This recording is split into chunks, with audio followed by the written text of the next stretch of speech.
Au kilani, whamurumole whaonga te tau le suawai, ua whaiti tia munga nei lole masania I masina wa tea, ua malosi tele le alua le vai le tātou a ai. Whamurumole whesosori mai e alai le whaiti tia o lo whaonga ina le vai I fafo ma le whale ta ele. Whamurumole whesosori mai e alai le whaiti tia o lo whaonga ina le vai I fafo ma le whale ta ele. O ne ngai o inga e lua o le a maua ai se ese ngatele, whawhitai mo lo lango mai. Morisi whaamtalanga, tanga yane I le watercare.co.nz. I feel lower so sad. Omega car, I'm knowing Omega car, Sagaleta Mofi. Omega car, feeling my loyal Omega car. Omega Cars, lua selau Kebetis Drive I Manukau, pole telefoni o iwa lua vitfitu 5 tasi lua. Susu mai Manukau ne Omega Cars, umalole keisile Omega Cars. Wai nei le la lao le Bluebird Lumber and Hardware I Mangile, a wawhata molo ainga I Samoa. E mawhaiona whai umai oka o loa whauwhale, pusa aisa o ngā umu TV moenga, se tino forma le tele o loa ese. O whata umai mawhaiona tatongi le tātou ofisa I Mangile, ai piki I whale o loa o le Bluebird I APR vai tele po sa le longa. Walau noa le olua tasi 5 tolu fafa, olua tasi 5 tolu fafa, pe I meli le info@tlmarketing.co.nz Moni si whamtalanga. Usi mai alau whaafafonga. Telefon mai Samoa ya sa taitasi. Wa au mai mo oe ona o le langolango mai a le talofa voucher. O te whaatalofa o tātu o tino o iau si mai a le whaafafonga. Tala masani, tala tau longo mai lo tātu o tino. O le tausanga lua awhelua tolu na amatai se por kalame whaataitai. Ale mtanga luenga o whaato anga mawhai ngā whaiva whaapere no whuanga tūta tonu, o suenga whaasaya nisi, e whao ngā ai mai lei ua whausia whaapitoa sa company whafo, e te pu e ai mei tua o lo ta vau o lo whaasaolo, I leo so whai o whaato anga talo maisi mea tato, ale au whai whaato anga I lea tino. O lea sorua le vai asune ina wha mautu wai lei si uta o mai lei, leo ua tau nuu, ma ua amato na tufa atu I whono wha vai, ai tu malo fa palo te lua sfurulua I le motu au ponu. O se suenga na whaia le mtanga luenga o whaatoanga ma whai ngā whaiva, na ilo ai e sidi ai leono se furu pasene, o ai ngā whai whaatoanga lo o mawhatia, I le a whaina o lātu wāti na ai pua ai vau ma pua a tā noa.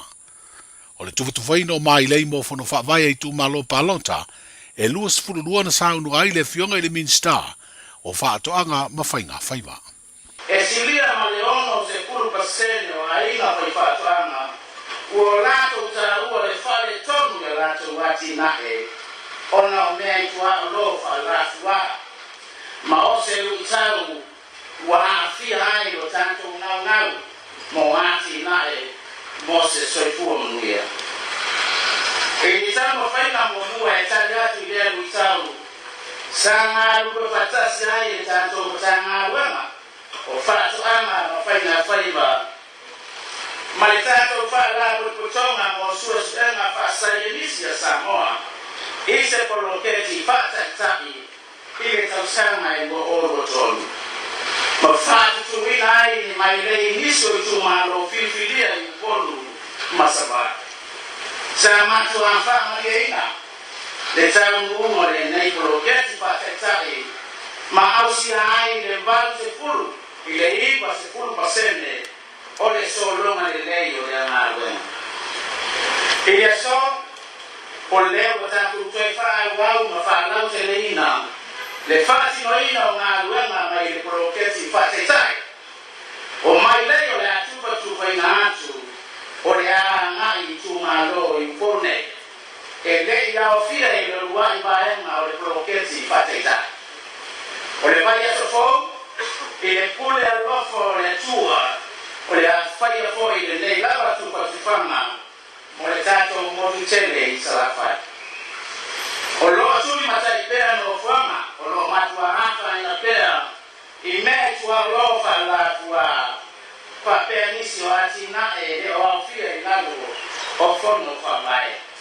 O nei mai lei o se tasi o fuai I lalo le poloketi, ua ta ua o le stolas, o lo fa tu pe na le Union Europa e ala hatu e fa a o por FAO ma lo ma lu e ba la sai ma sa to ma sa na lu ma o fa tu ama ma fa na fa yo ai o te fia fai lo mo ni no atu e le ma fai ona fo ia ato atoa le nei fa pita uli be a fai la tato fa la tasi I mai lei nei o le tu paina por le fausia le lei o pa pui mo ati nane tau me tu lo o se mai na tau o te le lea mo fua alu mao le fai ti ai le fa tu lo io le fa io me tu lo talo ma be ai ma mea tua lo fa la tua o se fai na le nei fo idea ina ia mautinoa le lava pe o tato watinale e fa la wi lo i tai o tato wai se lenga o lo fa ngaso lo pea le fionga le mitstau fa toanga mo fainga faiva fa pere no fonga su suenga fa sai inisia Samoa le fionga ni uava eti malolo o i tu malo palo te lua sfurulua ua o fie le tu fanga o mai lei e pu e ai mei tua o lo ta loa o fale atalua ma fale atatolu sanga ngatasi, sanga ngalua, sanga ngatolu ma sanga ngafaa o i tu malo a ana lofi numele tasi, numele lua ma le numele tolu ma ana lofi numele faa o vai maunga mua ma vai maunga tolu o ai ngai le tai safata tasi ma safata lua fale alili tasi le tu malo lo to fanga o le pa o ale i pata i tu pa ilunga ma ale i pata i tu pa ilalo fa pea i tu malo va au fono ti mano a maa mua o le atina e tau pisini sila i te pe o maketi tu au wala le olo fa tau watuai le lau tere o le atunu ufua la au tau fa toanga fa pea isi o loa o lo ngau sia lava o tātou tangata se isi le o fisoa swani le tamau ainga o tātou tangata i nuu mafio anga o le fisoa swani le Union Europa ma le fa laptu vatonga o tau mafa mafato anga le langi ua awala mai eise fisoa swani mo ia pisini sila iti ma ua maua ia tangata ana ia maketi tu awala fisoa swani o mea fai ngā luenga e fausia le le ia no fuanga lo fatino e latu maketi lo fa tau watu waifu o fa eleanga ina ia mama masaunga le mu wo nga tasi le por kalame fisoa swani e pe ona fa ilo ele minsta fa toanga ma fai ngā faiva ma manu lau tia fuafua ngā luaru ma mau le malo i le whaatupu la ia leo le tamau ainga ngā whatauli maina. Ma si iti ai le soi fuanga le leo tangata inu i tua, ma whaasafu ai manuia mō tangata uma. O le asosio whātoa ngā Samoa lo tau la mua, i le wha maabu poina o atina au pisi nisi lai di tau whātoa ngā. O le a whaatino foi lo tātou motu o Savai, le tuwa tuwhaina o visoa swani o mea whai ngā luenga, mō le au whai maketi tu au wala. O toi tolo atu le masino i uni le mata upu tau whaamsinonga lo o mori ai e leo leo, le tama itai o Lisa Marie Schmidt, e mafua i se tusi na ave le ua molia le lo ia sidia le malo. O le tusi e peo na si le fiana wha ilo ai, ni tua inga o le iai o ni a fianga o le te itai o le malo le tama itai pāle mia, i le mali o le tama itai professor, o Dr. Caroline Sinavaiana Gabbard. O le isi foi tusi e Lisa na ave le o le malo, wha tatau lava ia tua inga, ma ua wha ilo ai e leo leo i le mai o ni suenga, o ni tua inga e le moni, mai tau wha se. O le sarua le nei vai aso na tūra i eili se le whaamasinonga wha i tū malo, i le wala unga mua o morianga pe ta iwa wha ilo e le tua leo leo, e le i mai a ona wha mautū morianga uma, ma ua toi tolo ai nei le mata upu ia iuni, e au noa ma se talia leo o moria. I le eise lo ia na tūla i Lisa Marie Schmidt. O leo sauni le tua leo leo e tu ina atua lātou mori mau, e lango ai mori anga e valu o te ena ia au mau po mau hunt, o se tau le leo lo tua ia ilo na whaia leo se whaasara longa tau whaase se, o wha lea ngai le tūlanga tau le leo le kompani waalele o le Samoa Airways. Na wha iloa e le ua mori ele na whaasara longa le apio fōni ngai wha peana au mai se malanga, a se waalele o le Samoa Airways mai Amerika Samoa, ni nā koti i se pusa maliu, po whala au whasaina. O le sarua na wala wai mori anga leo leo, ma tu ina tuai el tamaita ilo ia ia unasa yuni saponu, le tali te te e le ua mori anga umai valu. Le aso sfuru iwa yo le aso lua sfuru lua o September le tausanga nei, wa whātu ulanga le whaamsinonga e so e ai mōri mau o lea mata upu tau whaamsinonga. Taru lava ona vāle whonga waa o le vāenga wha upu whai o lo tau veina neide pūlea o le malo. Ma tūle mai fo i le whiwhaaria ingo fina ngalo o tai o pāti wha upu whai e lua. Wha pele te tai o le pūlenga wha tonu. I le tama i tai pāle mia i le leto e wha tua ina o le teita inga o whontanga le pāle mene e le whafonga whatalai. O lo mōri mawina ua le o toi nofo wha tamala pāti wha upu whai. Ia lātou tāpenanga mo le isi pālo ta tere le tunu o lo so oi nei. I le vaenga wha upu whai e pui ai a te tau o tangata. O le ua mai o na wha lele loto i whare o le lātou tāpenanga. Ini ta i e whina wina le isi pālo ta tele. Ma ua tūla i mai lea whai ngā whilinga. O lo o mau pēr le tō vai e sui whai pule le wha whare i le vaenga wha upu whai. E wha au au pēr le teita inga le sui whai pule o le pā. Wha pēr le sui whai pule o ano a maalua. I le tau veino le teita inga o le pāti le isi whai ngā whilinga Samoa. E toe sa ili ai sui o sufono. O i tū malo wha pālota e lima sfurtasi. I le vaenga wha upu whai o le wha tuatua i le atua Samoa ua tasi, le asfreile na usu iai le lato ufono tanga i lo tātou motua savai, le ana a wai sui whai pule ma le au lango lango le vaenga wha upu whai, le ana wha tino ai fwoi ma le lesi talaina o sui lango lango. O whai lo fwoi upenga ta wha ilangi e le vaenga wha upu whai, nisi o sui wha atutu o mamoni atu, a wā tā penanga o le palo ta tele, o sa so ai nei o lo tātou tino.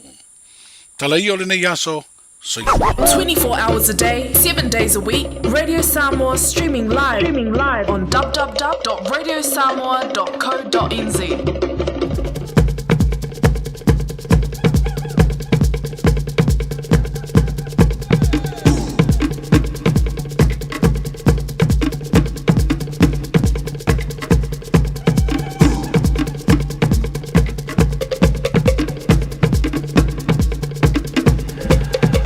Te te whaafera i atu le awa ma le whaaloalo i le nei fwoi vanga le fiafi ma le tautua le Radio Samoa sa fururima i watolu amo.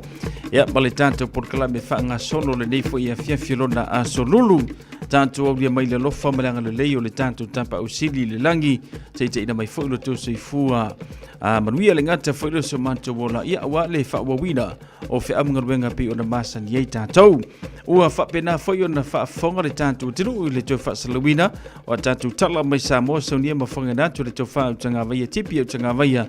E sona whaapoponga munmuli o le o ngātu tono le neiva yaso. Ia pi o na masan iei lana tau tua se ia ulia le tau le valu le tai awa tai au. O le a mawhai o na tau maua mai seisi o na whaapoponga. Ia o tātou tala pi o na masan iei le tau tua le Radio Samoa se furulima iwa tolu amo. Ile aso ngā fua se ia pa ia lava o na aso whareile o vai aso te itasi. Manatu o lo anga le leile atua i le soifua manuia o le tātou tinu. E ui lava fo ina whaisina tau nulu walu tūlanga le tau mo tātou i le nei aso lulu. Ia e manatu o na ua sila fia le tātou tinu lampa tainga. Pei o na iei sa vili ma matangi ma no losi o no a fiai.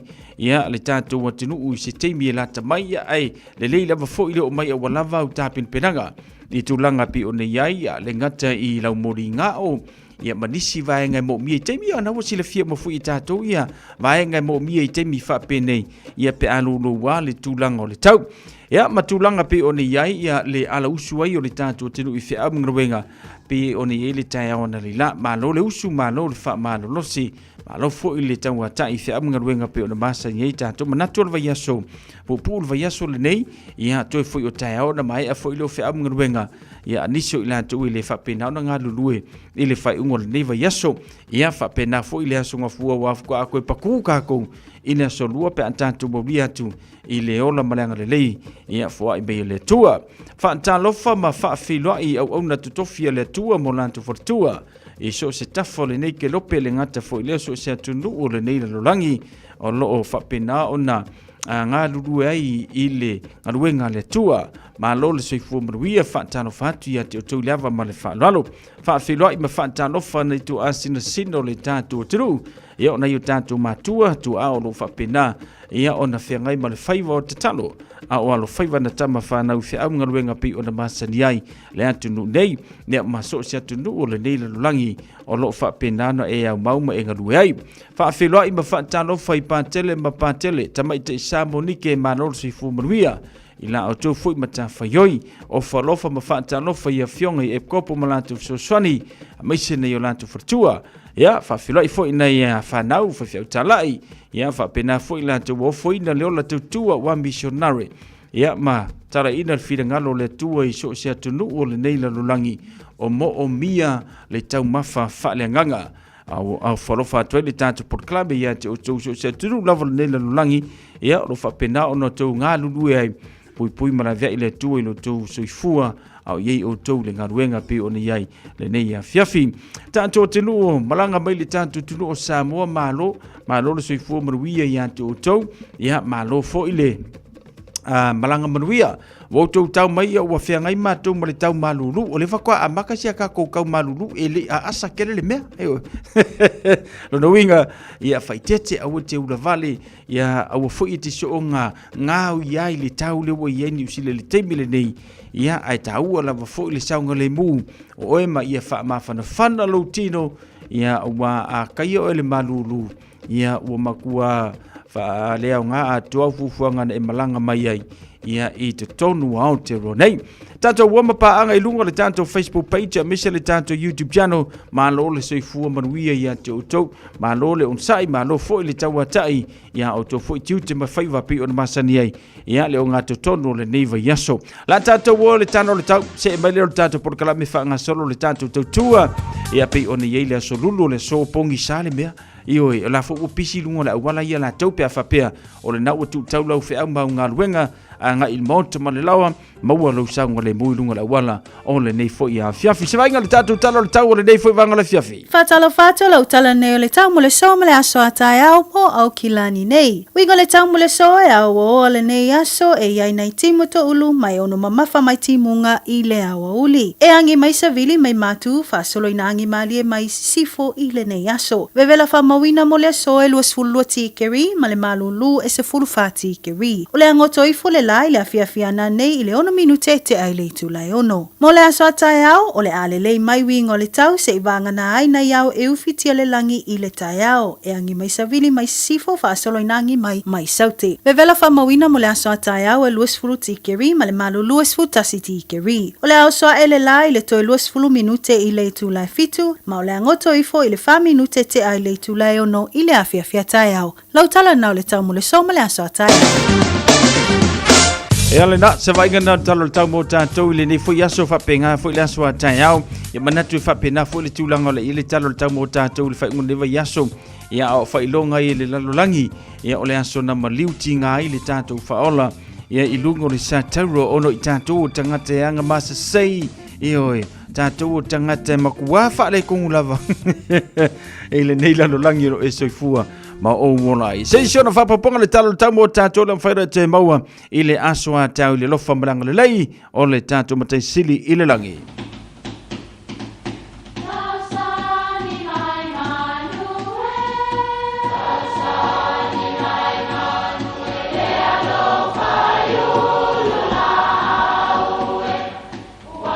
E o whanga manu i ululu o la au, awa e whawhanga i funga o la au.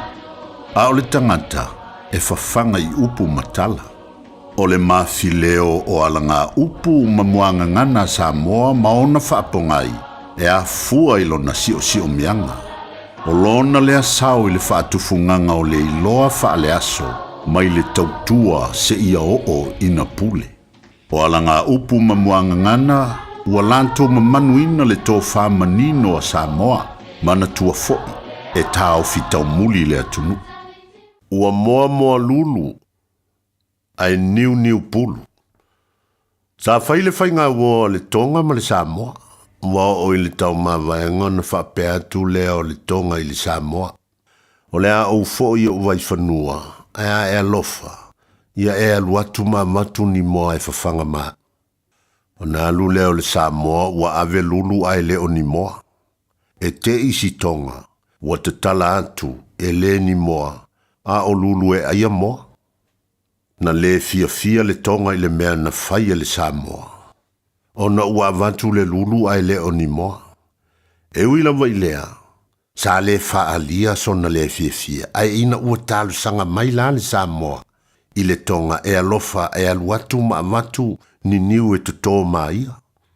O na alua i fo i leo le tonga ua mele i pulu. Ma tuu i ato o na sai lea. Ai le avea ni niu. E te tala atu le ato le Samoa e le o ni niu ai na o pulu. O upu e fai o na o loo iai se pupolenga i se mea e o noali ali. Taluai le o mauti noa o le mea e tupu. O le pupolenga ne i pei o le tala i le fai ngā woa le Samoa ma le tonga. Na moa lulu. Ai niu pulu. Manuia lau whaasau. Malo soifua, o le se fufonga Samoa, Radio Samoa, tasilima i vatolu a mo. Se APR Radio Samoa. Samoa,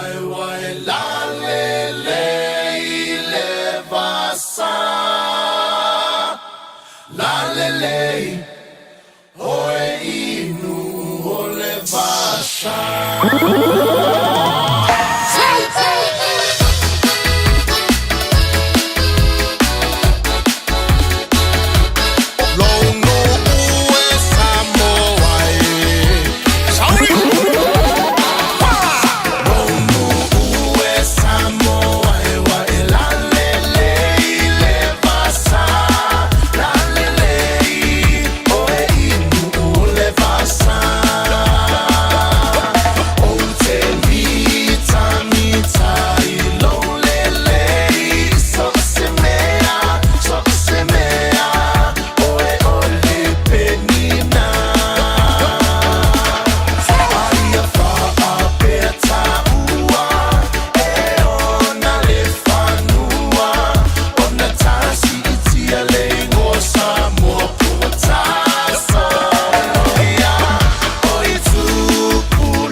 Samoa ya mala maleta ina le sua le palua va male sulle tonga ya manatua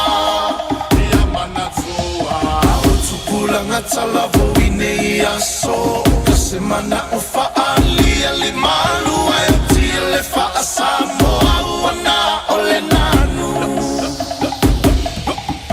fa amole mole mole so te filo malu.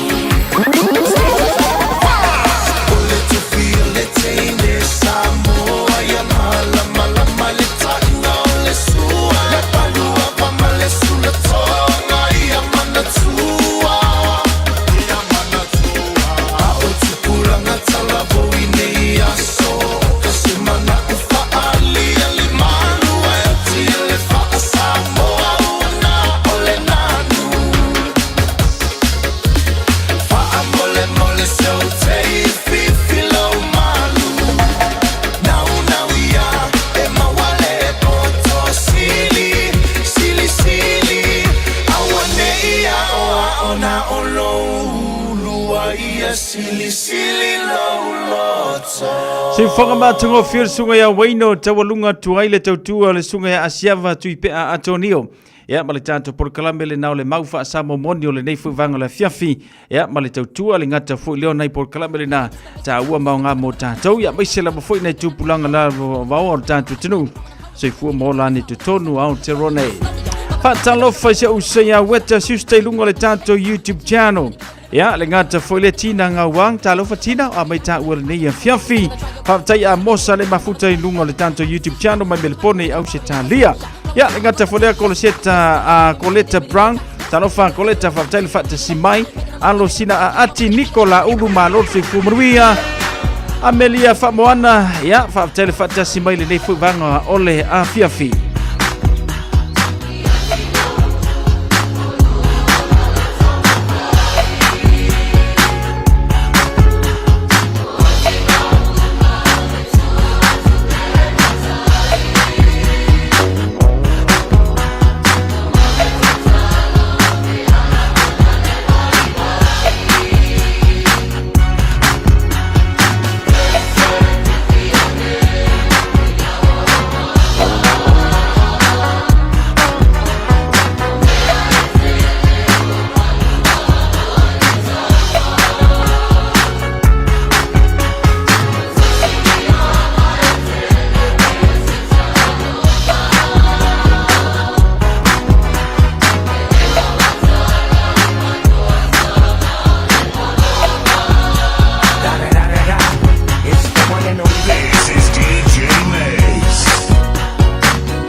year, we send way too much waste to landfill.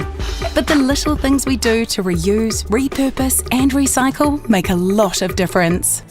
Food scraps can be turned into clean energy. Many household items can be repaired and find a new home.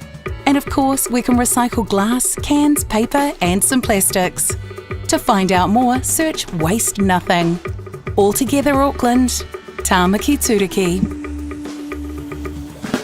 Sunga o whenga whākau e lo kāwale whau maunga Max Ila. Senga o ka amilo e o kilangi. Mo koe foi mai lava i o Tara i le Tire World and Auto Limited. Lea ma o aiso skoi ngā meg ma pau kāwale. A o le me Pico City. E ngā le lua lima ka alalwa ia so le kokongi. Le Tire World and Auto Limited e te moa i ta avale ma pau tau ngō fie ia New Zealand antoa. Mo fo i se ti mag wheels mo so se tu ai ngā ta avale ma le telo isi au unanga. Warren Up Fitness i le na o le se fulu tala pia i wha i lo i eina e wha afafonga le Radio Samoa i nei wha abitoa. Talia wins quotes, cue cards, maisi. Walang lo le Tire World and Auto Limited i le lua fitu tasi tolu o mo pau ta avale. Po le lua fitu wha tolu lua o mo le whale inisinia. Tasi lima i watolu amo.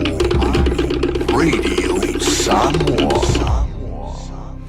Whaatalo whale tanto porkalame ia Queenie Savelio i lungo le tanto YouTube channel le mafuta mai malo le seifua manuia Queenie Coletta Brown whaatele whaatasi mai. Se uso ia vaitoa vaenga seifua manuia brother alo whaatu le ngata foilea Amelia Mikaele. Whaatalo wha ma whaafenoa ia tasa tiva le mafuta mai campo i au se talia malo seifua manuia tas alo sina ati malo le seifua manuia i obo whaisi manu luo le nei e vaenga le fiafi. Se uso tu ofere lave nanai malo soifu manuia lave whaatele whaatasi mai Nicola ulu maritato por clame malo le soifu manuia ia pi ona yele ni vaenga la fiafi tale valu whaatasi mai le sunga o le fomai Dr. Isaiah Tawarpidia wale whaatautai o le tato por clame ia o lo soifua malo loina o lo o iou lava a ao ai wanginga i lungo le tato upenga te whailangi le sauni ai o senior doctors i te tono New Zealand nei. O le awhia le lantu solo te masalo po se meo le lua se furu ma le whai tu la. Masalo ele o fia senior doctors i te tono Aotearoa tulanga. Ia sai ai ia le mali lienga i se totongi e te tauna lantu maua. Ia no wingara a whapea e o solo te elea a fomai.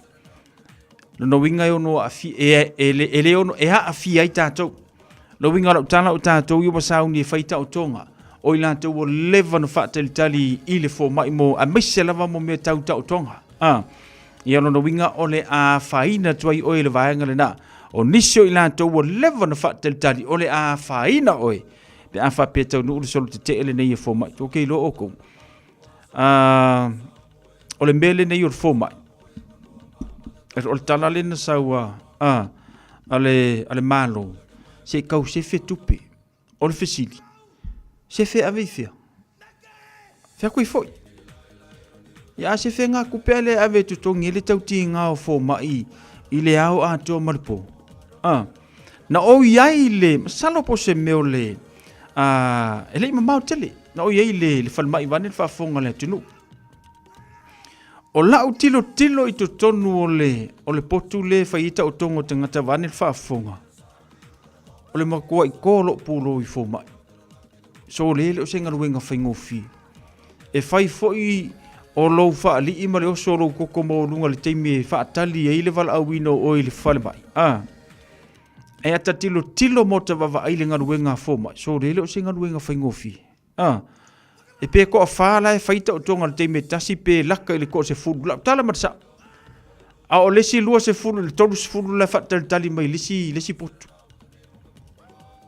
a so ala ta o tonga ni o me mongia e ma ngava fo mai ele ai ma se break Ia na e tilo lau oe e pe fia nga e break si lau ngā ruenga nei e. Wha tusa le ngā ruenga nei fō mai. Ma kau kia. Ia ia si fō mai e lam kwa ima ngai ia ngā sole moe le po. Ai alu watu la le kōl. E tatau o nā alu watu se ngase ku ngā po se ngase ti ngai. O le mea mongi ai e ku irunga fō mai ia. O le vai ngā lale da. Le la sauni ai fo mai le lato solo tete. E tu sai ma le lato mali lienga ma le malo e le o fa maliina. Ata no vai ngale na lo no winga. O ele na sauni lau ta o tonga o le a le o.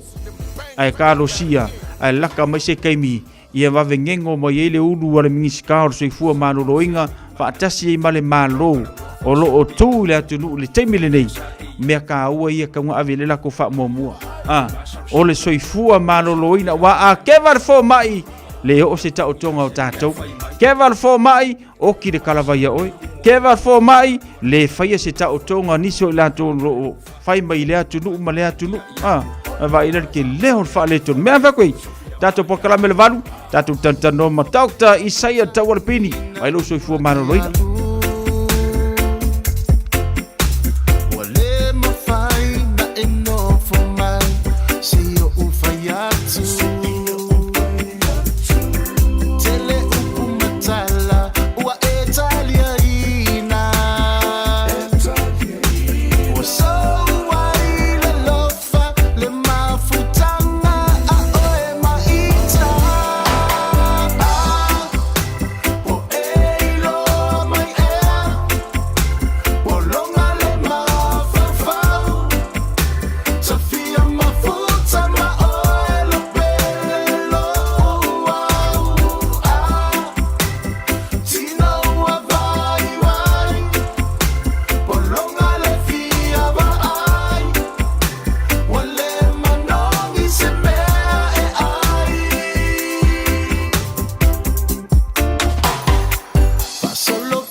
Si fonga mātero whiu sunga ia Sami atoa marisi no whātunga mō tātou le nevanga la fiafi whātalo whātu le tātou porkalame ia nei whenelevi lungo le tātou YouTube channel mānoro soi fua mruia.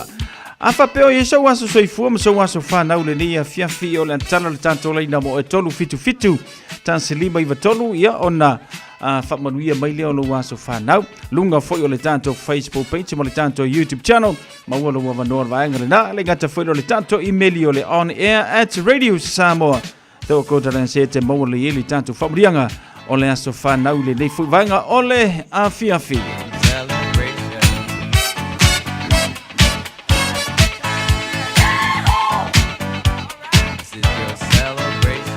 Ele tanto i meri lau tanu mai e tau le nei fwoi vanga la fiafi mai a David a afa masanga. Ma tau te avele vi inga ma le wha awhetai lo tātou atua soifua ina ua e au lia mai e oe mam whale tua ti nā fo i o tamaiti lo waso soifua i le nei aso. Sifuru malolo masina wha lua o lima wa au lia mai ai lo lima sifuru male fitu tausanga i le nei aso. Wha awhetai nei tausanga e tele wa ia fua i mo oe e te olai alofa le atua toi foa inisi aso matausanga wale tātou maftanga. Whaawa wai au tiu te tutono le tātou ainga amese le ngaruenga le atua. Alofa anga mai a David afamasanga ma le whanau Alexo afamasanga mai Ausitalia. Naomi from Ausitalia. New Zealand, Paul and Marlena Smith, Lupe and Taya Vaefisi. Le ngata fo ilea whaatinga aulu master. Dialects afamasanga Crankits ya Isla Itulangi ma Pepi Annabella a mese lo ekalesia pele Image of Christ Ministry pa kuranga Lopeless maruia tele lo waso fanau lo waso soifua ile so ya famanuia tu le so fanau fatua ya manuia ia le atuanga lo waso soifua ile so ya tetoruna umakua ile malo lo se uso ya David of Masanga ya e faise kuka wana fa manuina o lo waso soifua mo lo waso fanau ile nei foi vanga ole a fiafi se to tsa ile atu le sia email ya le ai lo winga pa fola na tanto fa ndianga lo tenu mai tau ile nei foi vanga ole a fiafi male tutua ale radio Samoa se furulima iva tolu a mo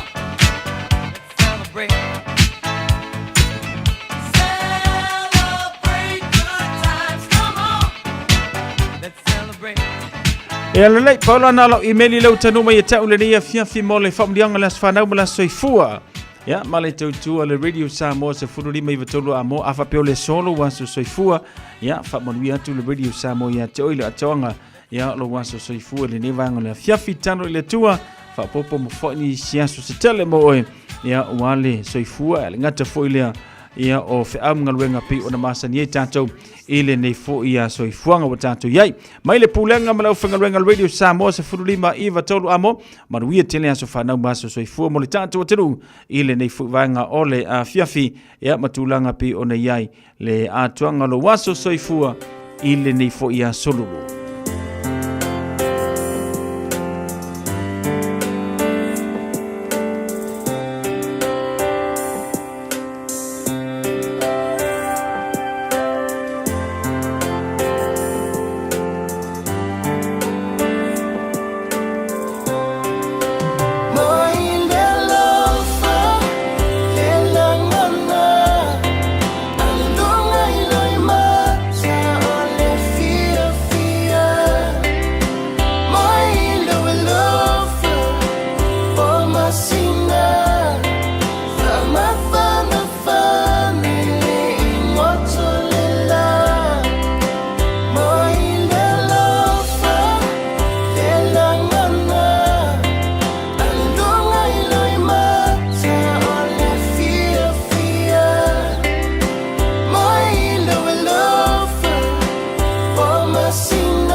Awane ibai bayai lene yon lang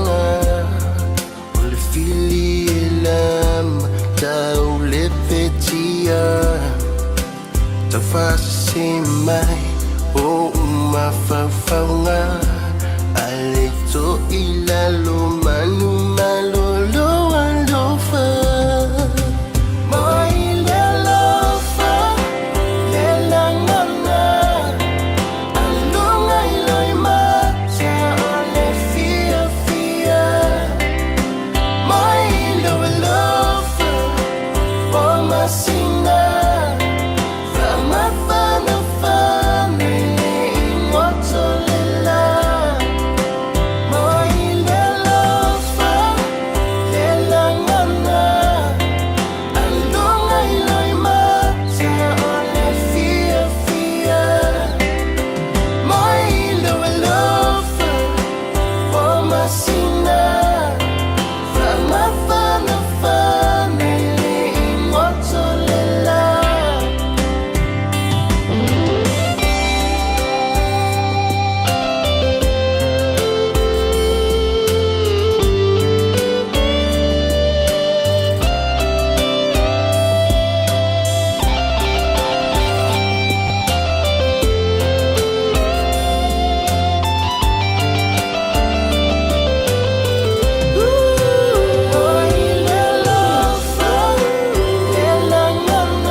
Si fonga mantango fina sunga ia afana nai madisino fantunga mo tatou le nei fuvanga le fiafi ia male tautua le radio Samoa se fulili mai watolu a mo famai moe ile lofa ia alunga ile mafana fana o ulangona ioi o na langona oni langona le lei le oni langona te lua fiala I foi le taiao fia vea I o lua lima Nathan Levy, happy birthday to my favorite person, my Nana. We love you so much and I miss you as always from the Levy families and friends. When we tell you so na was you Nana Nathan, after full fat si mai le nevanga fiafi mole tanto por clame. Mai se ya le tautua al radio Samoa Flima Eva tolu amo. Sam talofa good morning. Ya masalo na ua malamba le taiao po ile atunu olo e mafuta mai le nei taiao. Ya malor se fo maruia o fia mau ngaruenga ia ole nei fo ia so lulu ya matou le wo tutilo tutos full tolu minute on natale o le vadu atale vadu ia ona se mai fo le tanto por clame pe o da masaniele tutua Dr. Isaiah Tawalapini ia ma lo so ifua maloloina o lo o yo lava au ia lo winga la tan vadu I fo la tanto malo fa lo lungia ile nei fu vaenga le fiafilo do winga o le a se atoli tanto por clame pe atali tu le valu ia ona sila ma fu ile le tanto watenu ia ile tanto por clame le na amaise o le fata wai no lo se fu malo lo ina le temile nei au tanto wanga tu mo le tau malulu io kau malulu ia a makonga e karikas io akulisia so walua u kale io kolu mo kolu au kale fa mo vili lo man fa ngul fal mai umakwa e maua le ngase pata se mai la Dr. Isaiah Tawalapini ma le tanto malo fa lorngia tanto por clame na pe antala valu Malia Rosa Pio tu ya malo se fu manuia tano fantu mo lo fantu le tanto por clame mo e mala inga fa taile fata si mai ile nei fu vanga la fiafi male tanto por clame mesele tutua ile nei fu ia fiafi na ia tanto fasil silanga fala witele a ole itai na le valu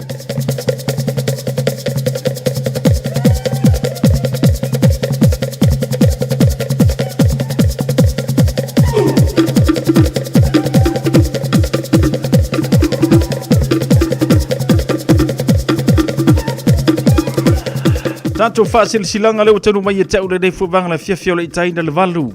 Vao filifili ma le tusi o le songa. Awane ngalo saulo minga o le tusi o le songa. Fatasi ai ma le lolo minga o le vao filifili. e mawai whaalupenga o Samoa i sisifo tutuila mamanua o nisi o tala tu o Samoa o ngā upu o le mata whaioi o le matai le whainga o le whaalavlave pei o le whaapoiponga maliu o le so singa o ainga whesila whainga o paolo si i whaanoalo whaalanginga o ekalesia ma le tele o le ngangana whaalolonga e fitus fulutana alo na tau. Na le ofisa lava le Radio Samoa i le tolu pātolu ono Hopewell Avenue i Manukau e mawai mo nisi whaamatalanga wala au le lua no lua tasi lima i vatolu. Lua no lua tasi lima i vatolu pe tangai ane i le shop Radio Samoa.co.nz whai mai eisau oka pe amana umia tātou tūsile nā. Mau tupua whale a lupo. O lea ua toe la ngai le fausia o se marumaru fau o le kale sia whaapotopotonga Kerusiano Samoa e whakasa i wau tupua i whale a lupo. Ona ua te le a whaina o le marumaru o loo iei nei ono o le puipuinga o le saunga le mu. E whaasile sila tuai le ava ma le whaanoalo le paia ma le mamalu. I alo matama whanau o wau tupua i whale a lupo o le a toe whaia le tātou whono. I le aso lua se furu male lima, a perila lua o lima, e le itu la se furu male lua, aso malo lo le NZ Day. O le a whaia i le no whanga masani, lua se furu West Horse Street i West Coast i Glen Eden. E le whaatonuina e le mata pia le manaia i sou whiringalo whainu le lei. O le a susu e ailo wha malama ma e tepa taulai i whale a lupo. Ai e te le ito ai tau nuu mai New Zealand i New Zealand nei, le upu masani le atunuu e le leile to e sea nuu poto poto. Tana a au mai ma au mai lau la fonga i le aso ua tō whaina i le alofa o le atua. Sei nia le nei wha sila silanga e le wha ta mā pasta lamo stele pui mai o le taitai whono se umanu tafa o tine morisi wha matalanga e te fia malamalama ai wha mole wha so tai le whailau tusi lila whain tutoa i le orua tasi o lua ono iwa lua ono lua ono. O lua tasi, o lua ono, iwa lua ono ili ava male whaanoalo. Leise tātou whaasilsilanga leu tanu mai a inga salamo. E ia iwa tapu au pa ia sausaunga tā Samoa. Mai le tai sama o le tui manua se ia pa ia le lua toa o halii. Mātou te whaatulo watu. Whaapito au ngafa le nei whaasilasilanga i le ainga le au salamo lo alala ma pāpa a au iau kilani nei. E whaamana tuatu le tātou whaafetai wha le tausanga o le a whaia i le aso tua nai se fulu malaiva o aprila lua o lua lima i le maotau Samoa i mangele. Taimi a mata o le se fulu malitasi ma ai le tai au. O se avanoa tā ua le nei tātou te tue wheiluai ia ma o si taulanga whaatasi ai. A mai se le malanga mai o le mafutanga mai Wellingtone. Mo nisi whaamatalanga whaafsotai mai le telefoni o lua tasi 555 tolu ono lima. O lua tasi 555 tolu ono lima. Whaafetai seinia le raulaua whono au salamo i au kilani le tātou whaasila silanga lena. Tama whanau whanga whau. Ave ia le nei avanoa e wala awa tuai le pa ia o tama whanau a whanga whau o loa lala ma pāpa a au iau te roi New Zealand. Whaafea ngainga ma le pa ia o le kalesia lamo sa. Ua mana o mia sa tātou wheso swani le toi whausiei no le malumalu o le tua. O le wala awa tuai le tātou whono i le aso tolu o me. Le tu la wha i le aso toa nai. O le wala awa tu le a fia mai, tātou mafuta i le nā fiafi. Tei atu i lo tō soi fua maso mātou wola, tātou te whelua iai. O le toa tusi o le tasi o Great South Roy o Tahu.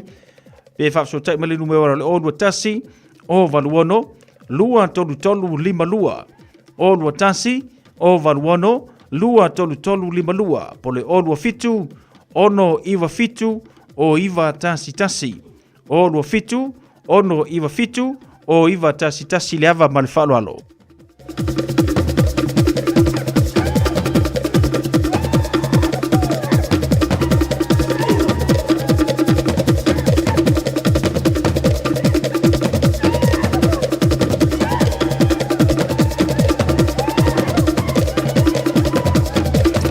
Leisa tātou whasilsilanga leo tanu mai, whoro tanga o sangata ana Pasilika, leo lumuenga. Whaonotanga tangata ana Pasifika le ulu moenga. I le awa ma le whaanalo tele lava e whaasele sila tuai le tātou whorutanga o le awhaia le asunga fua le eseta. O le paia lava lea i le matua na tongi ia alipia ma le toaiva. Le paia o alo tamalelangi ia taualofai matuyoti maliu o luo taitai a umanga ma pasese ia maliu mai le lumuenga o oe le tumua. Whaia le asunga fua lua sumaritasi o aprila i le afa le se furuma le lua. No whanga masani o le se furuma le wha o Tara Rowi o Tara.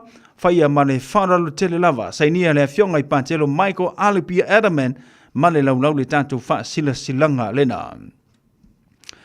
A inga sa lua whau mātou te whaatulo wantu iau mamalu maupa ia whaalupeina Samoa mai le amatanga i o lava i le ngātaanga. Tulou na lava. A e wha sino tonu le nei wha salalaunga. I alo matama whanau a mese polo mangafa e maluaisho mātou a inga. Sa lua whau le pito nu o tā fito i mangyangi. O le a le whaatunu ina la tātou wha moe le whai ungo le nei masina. Ono o le wha lave le maalo fia. A o le a whaatunu ina i le aso tolu sumaritasi. Le masine 5 lua o lua 5. Ia tātou wha moe e pei ona whai unga whoroina. I le maoto le taita i whono. Numera se furman wha pe salo place o Tara. I le ama tele ma le wha lalo. Sei nia le taita i whono ma le laulau. Le tātou wha sile silanga le na. I le nei fuivanga o le afiafi. Paula nani e tātou wha sile silanga le utenu mai e tau.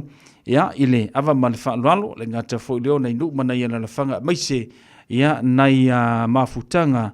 Au mai ala tu wha sile silanga. Nisi vaenga whafsotai mai le tātou telefoni. Lua no lua tan silima iwa tolu. Lua no lua tan silima iwa tolu. 5 minute tan valu.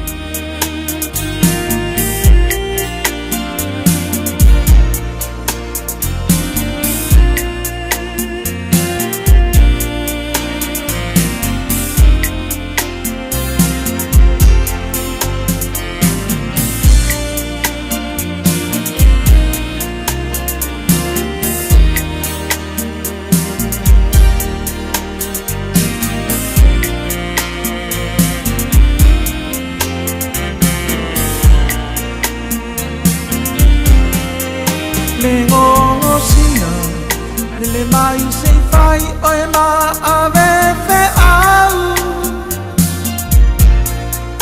Momo di lo alo fa petavane ai lo fa atata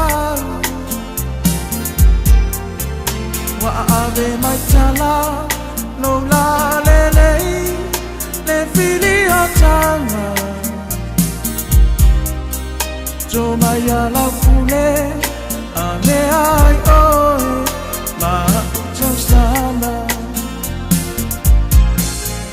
Le masina ua asroa Wasulungiai Io mai fanua Oi na manatsu Ole asi Ile maunga le fale O asomua Lau alo ele mafaina ngalo ile lotso What's up for you I what's a name Furiono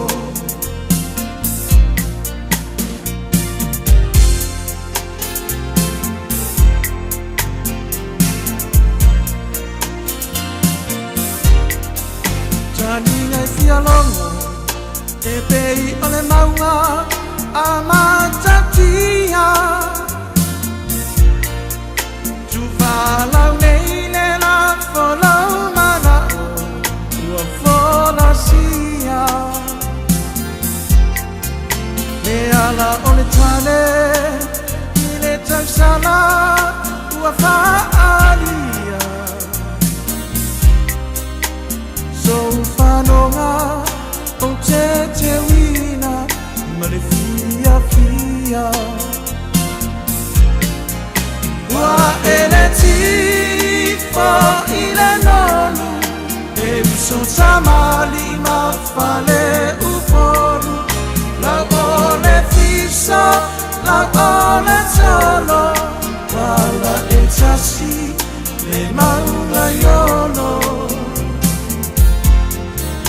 lau whaalo alo e le mawhaina ngala i le roto Watofu i liu ai ua tau nei i fui ono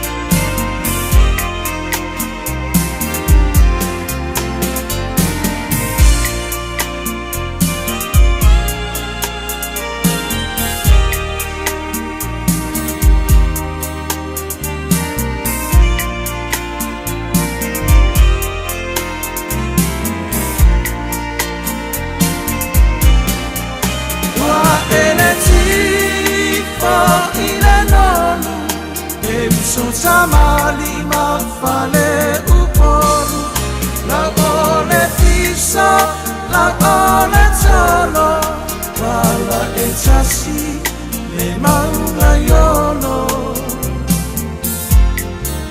la faalo alo ele mafaina ngala ine roto watofu iliu ai ua tau nei i fui ono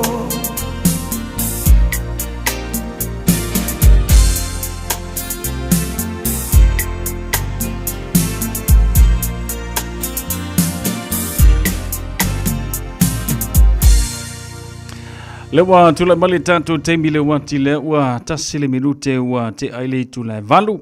Ya, fie whaelo antu le fofa tasi meile sunga le li fo mai tangta i saia tawalpini. Ya, meisio le tanto malo whaalongia pio ne ele ne vangala fiafi male tanto por kalame. Ya, ole tu le loso i fua malaroina. Ya, o lo yo lava a au. Ya, lo wingo le tanto por kalame le na le ole a so iai. Ya, wala wa foile wha manatuina. Ya, mo le tanto atinuu. Ya, wala wa foile loso i fua malaroina. Ile nei foi vaenga le fiafia le ngata ile ia wa tatu wanga tu foi mo le tau malulu ia wa ia ta penanga le ngata foi le niso vaenga e te tau na e sila fia mo le tatu wa por klambe belea ia fa filo ima fa tano fa tu na sunga dokta malole so ifomruia malo foi le ngalu fia am ngarwenga ole nei foi va yasu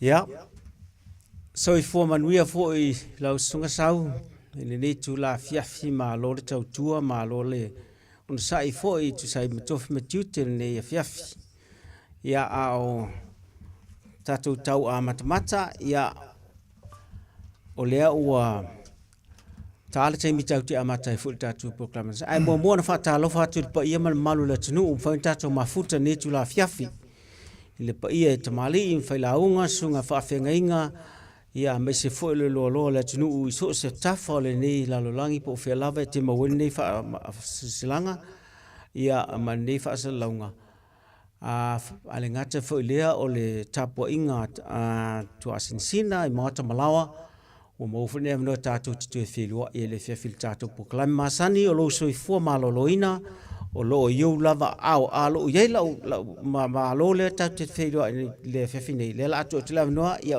fa fo mala tu le la fa pa ya tu ya la malo ya sa no ya lo sunga ya fa ftai ni tu na mata ngo fier ni ya fiafi ngo au ni de ola mal malos fa ftai fo sunga de fai por kalame sunga ya isaia mo ni ava no mata ngo fie ye sa voi fo ye so swani lana por kalame fa ftai fo sunga ya sau le avema insinia nei a fiafi ya vi ia le tua mona lofa mona ngai ya nei tu la ia ona watu ya tolpin ya war fenga ye foi de fa solo ngol por kalame ai manuia la fa fonga i se turanga fo da i el por kalame nei po fa tai ya ala sunga na sia tina la ma na la ma fa ngai ne fiafi ai ma lole se fo maua ia fa after na ho fa pai tu se male ile ne fiafi te tawana acknowledge what tu langa le lo fa malanga le tu mo fa ina mo ta tu ma ftanga nei ia a wai ana le ai le tato tu ia le ma faina fa tino nei ma mea ia pe ia nei me uma ona ia tato ia va peleve inga ia teia a le tatu ta proclame nefia fi ma tino ia o le sanga sosoani tu pe ile mamalu le tunu I mata upula va tau ngase ese o lo fa pe na a faina pe ia le malu lau tele tatu nu ai misal ne vai tau le tele le mau me o lo fiso wa inai tatou ile tulanga la le ina fa ingo nei program o lo so fo malo lo ina o lo yu lava au mai tau mai ina ma na le fa so atua tu fa yu tafa ina ia vea ma fiso sani at oe fau tu atu tulanga uma tau ngas ia ai eu au lava ia le fa unga fa tino ai me talafe ngai malele mo oi ai le I so le se lo la tatova ia ana acknowledge tu langa fa fetai ia tatu sponsors o lo mo fai pena fa tau nu nei proclame tatu sponsor ta we ne ole tatu le tio nei o radio Samoa ia fa pe ila male Peter Drive Doctors and Community Trust o lo fa pela ona va alua ile fa atino ina ma le fa tupina ne proclame fa na vatu ile tai lua va yaso le fo lawa tu ne tem ia matatu nga e fo proclame le fiaf ia wona ngalo o lo fa solo ina umatu le sama o le la fa nga solo atu ile winter mo le winter le autumn ia na utata fonga fa fo ile tala le tau demine ia faisi lo wa le tau le weekend nei ia fa tete fa le malulu savili ia o lo longa fo ion tupu I me fa penei tawando fo tai ile saunga le mui ainga maota malawa ina ia wona ise me fa le tunu na fa ina ise o me ala tupu fo swinga le tau lo I nei time no fo tai tatou o lo I New Zealand nei ia ma fa pena no fo tai la pata I tuai tu langa lea ia ai fa manatu atu fo le malatu mai tau mele vai tau fo nei ua fautua ina le faatino tatou tupui fulu ma tupui o le koviti o lo faanga solo I temine o lo tomo faia o faitui a mai sa tatou nai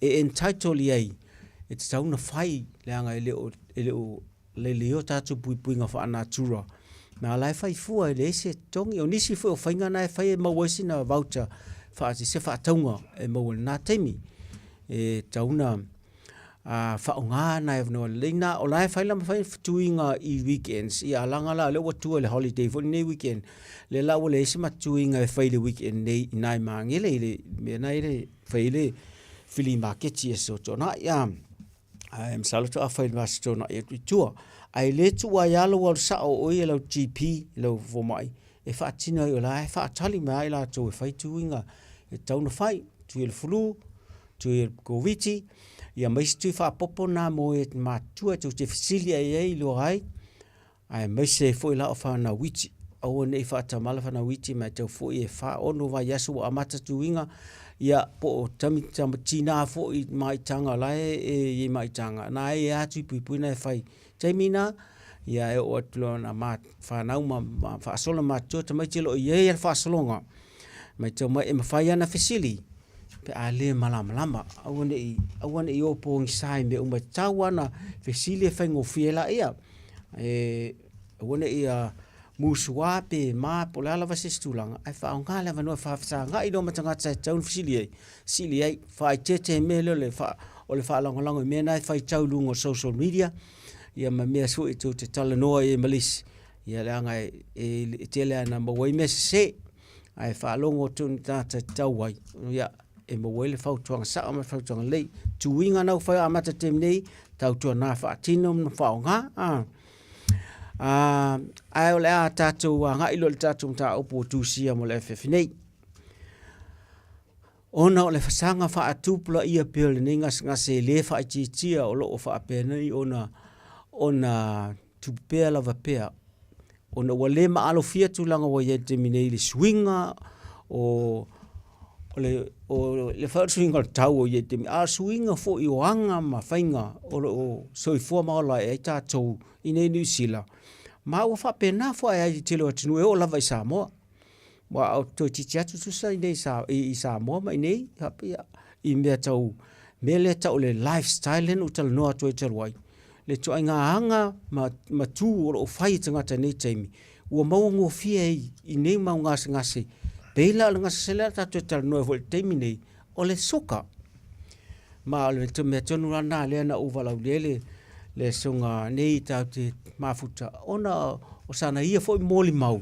Ia ta fa ve mata yala mo tatu fa so ne fiafi ia fa ngo fie na fa manino atu mta upu pe na yai melale ia la to tu atu la no le sunga sia tiana pe fa sana moli mau tu sai maleninga sa se pelasi umi a ona fera matai ia ma fa pe na lo na fa nga solo tatu ta upu ne fiafi ia fa fte tua sei o mole avano matango fie wa mau le fa so tu ai foi inisio de tatu watu no mai o ro fa longo mai nei mai mtau ti o suka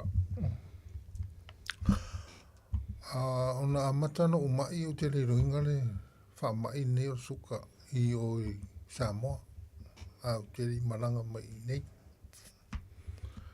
ya sa ia taimi vai ta longa me ai ta te matu mama ona te noi ma o fo ie ta usa o tuai mo ia elio ni forma le masanino in forma ie ta usu e nai a lo fa longo le sona o sauro sia fu malu lu fo ia te o inano u loi no e se tu nga mele mo ia fa lo voi pe u tino e o lo fa mai va ia sa o fa punga o suka e mo iana ai le lenga control o sia so wain fo na au i sia so le ino se nga fai ai uno usau nei ia e na mulai no so no nei so lo fatu ia ave out fel mai i miro mo ta otto ai na matua to e fuole tu olo le mau lungo le o le suka wo e male koko to tua mau lunga ia tara fo mai ia tau tu i la lona então fai ani tu i la lona le mau lunga o suka ia ana fai ia le nei o ina fio lolo mo sa la no suka mo tau ro i la no mo koko na o fai si mau lunga kini ia le lana mau e lolo fa longo ro o seki a ko unga o umanga o fai makong fikinga mai moro mo fala te nei na de e mo fala o fai ma sui mai fala au e mtong fikinga fala le na o por caramele e ne wa ta mo e ni po ma fa ma tu me no mo wai e nei fa mai mtau tiro o mo wai ka te do mo le avano Whaftai malo se atina ia nau tau whafonga. I le tau whaalo ina le tulanga te taltuna o se lia ma le se furu tau sanga talu na maua ningas ngasel suka. Ia pe i whaona tau whafonga soa iai. I le amata mata mai le ngas ngasi nei. E tele na le iloa. E tele na le whaalongo ina. Pe tasi si na aunga o iloa na taimi ia ai le o mautino na te me la fa pe po se furu po se si me fa pe na pe fa pe fo na paua ia peta ia ne ia vea ia ai fato ia se me na te e o sia ke lo suka ia lo ina ia fa ma ne lo suka la o le valanga suka le ta ma o te mina pe on to fa fonga na mata mai Samoa ia fa solo mai lo nei New Zealand fa pelo na to e mawai ma sanga fa awo lo tungu stinga o mela ni o fala au ia ma tulanga o mawo e te nei tau ai ile tulanga le na wa mata ni nu fala au satina ole mata na inu fala au sai se tem sa to e tu o fala au pese na mata mai Samoa ma o mai nei na misi Samoa ai le tulanga le na no o mero ini ya o le ana matua ele to misi o ma te mi ni o le fa awa malo ma te mi ni ia leanga peia na o whaalonga na e ta ua o stangata ta alo i la aso se fai sa mau nā taimi o e faisi malosi tele nā taimi ia na o e si la fia i seia na soi tāronga raka pi la e si la fia fo e tele leo na tu te inoa ia na vai taimi so na fai o le malosi nai vai temi ho ia ele ia se me mo vai na le paulo me o mai tu ia fu tino tinga nai ia pe termina ia o ta alo a fona le ole ia luta ma fo na fa o le marosi ai o lai fa ia ngai temi o marosi ia termine ia o te sau to vai ia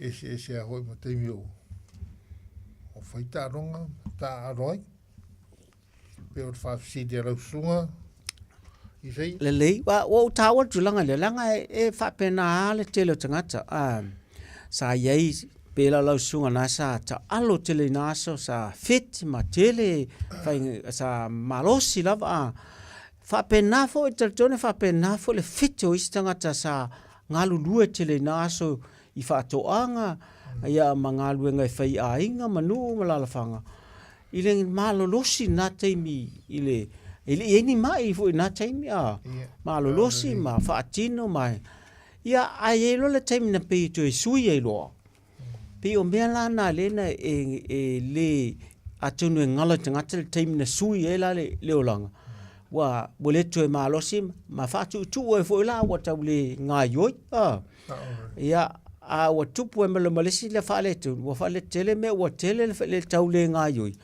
wa tele fo la mal tau sami male inu ia o fa popo tu le mal tempe wa tele me male la le lava le malolo moi ia wa tile na tele fale tu nei mal me tonu na le tele fta ai lo muli isi wa mau le ngas taimi tonu na slow down e lo langa ia ma pe o fa tu na I me na sa fai ai wa tele lo la le si va nga le o tato va termine I le tele ma meto Samuel le termine o le moto ai tele la le aso fo nei na facile fo ste sa o ya se le sa o le paka fa nga o tele lo to nga pata fa nga nei temi ia le mele u fa ta wal pata pi ka ngo fie ia ala u tali ma fa mala mal tu langa la awal so on faia o le pata ai le le so on faia le mele le tina inta so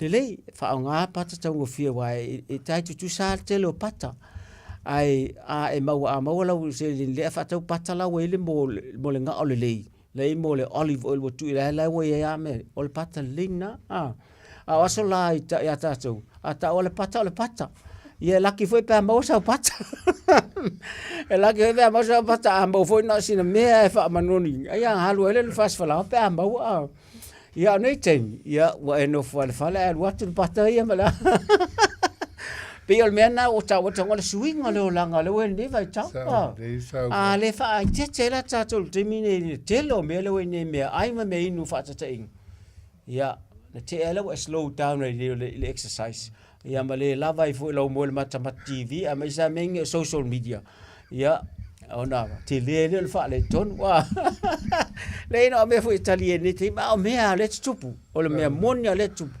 le o te le lo ya a mai se la pe a mo lo la o lo fa ma ni lo le ngas ngas ya wa ta tawe lo na inu fa la mo lo la tu langa la le mo ya le lo ba ta o inu fa la o le o to anga inu fa la fa ma to la sa exercise of anything ona savali ya mo savali ya sa fa ma lo stino I fane ya mo savali wa o le to fa to mo wa fale tonu foi tutti ya na savaria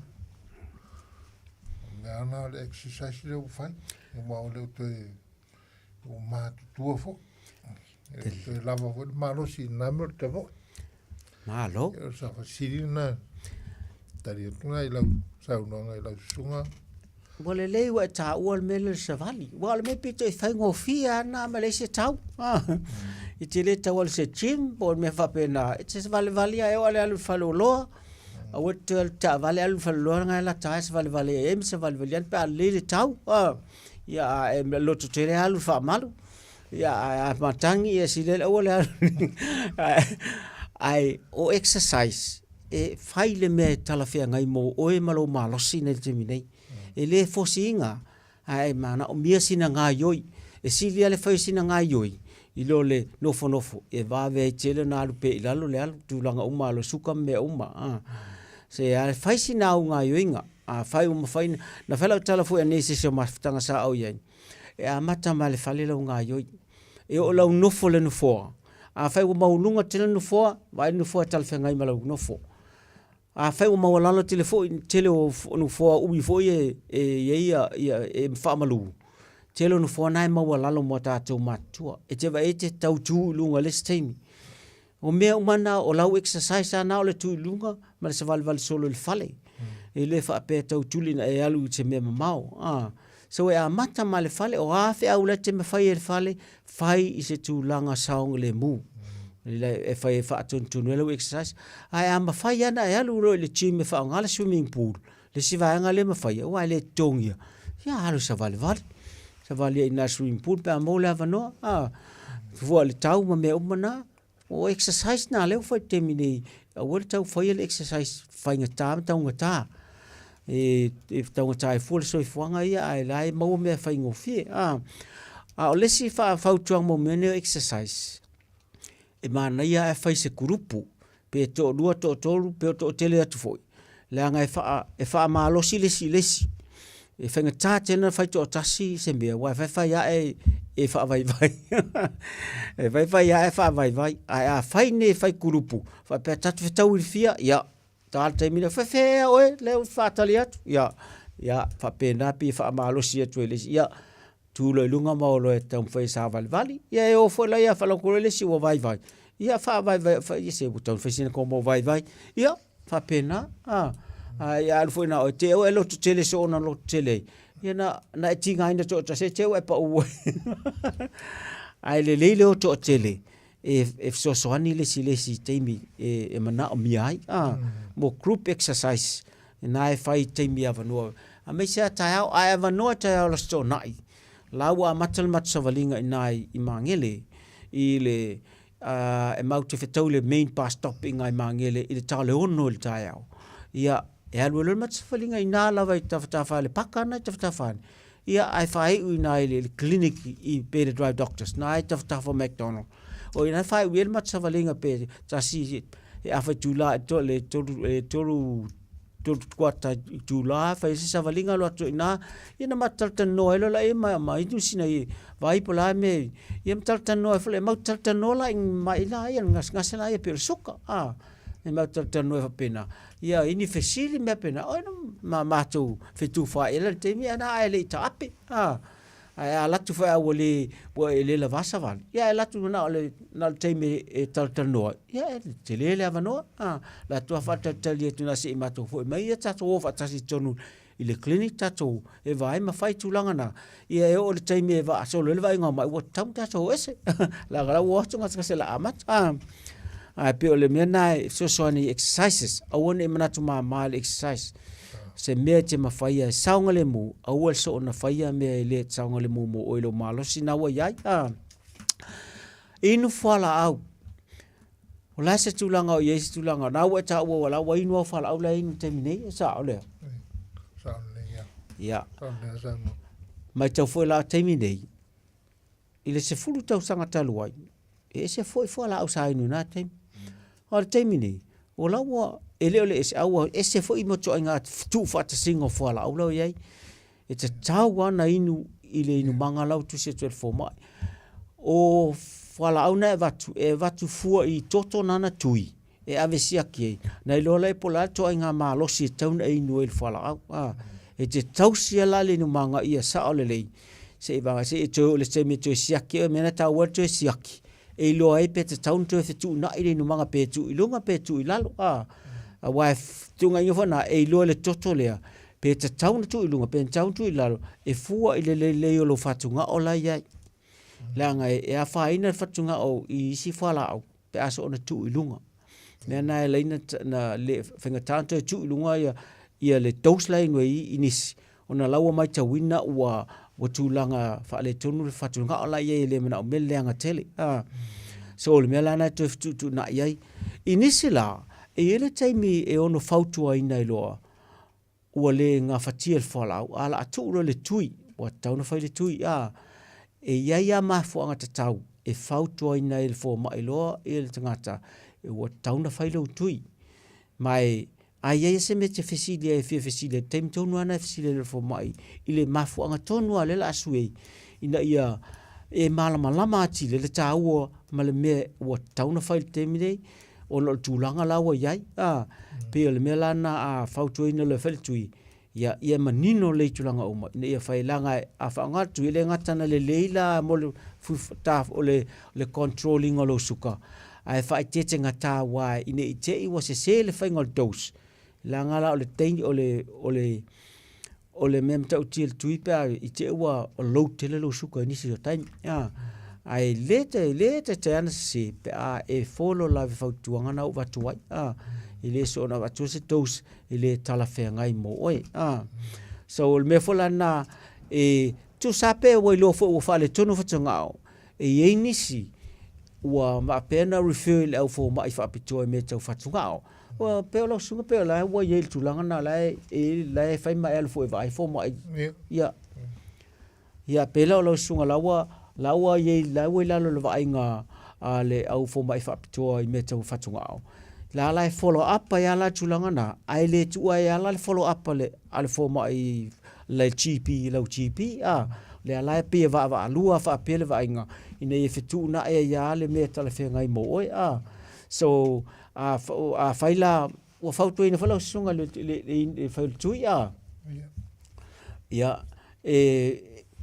atone le na ini me na le malama te le temna le si lau a poini le so nei e tawan ala tulo ma to sanga fa malama ti a faia la la wo e siaki muma me na o toto me na e lo ai la pe tauna to e fai le tui pe le ai ai no ele malisi me taua no ma tawina le so ne la utala e ele biswinga na wo e fai ya me to sami la le tulanga na wo ye se sa no ore me na wo mo le letters me aia hoi wala aina o suye o kama e fa taura mo le tau amatan te so soni o fatunga o la sa mai tau le suka te mine na o sui lau to samina me to sam titi no to pe o amatan to fio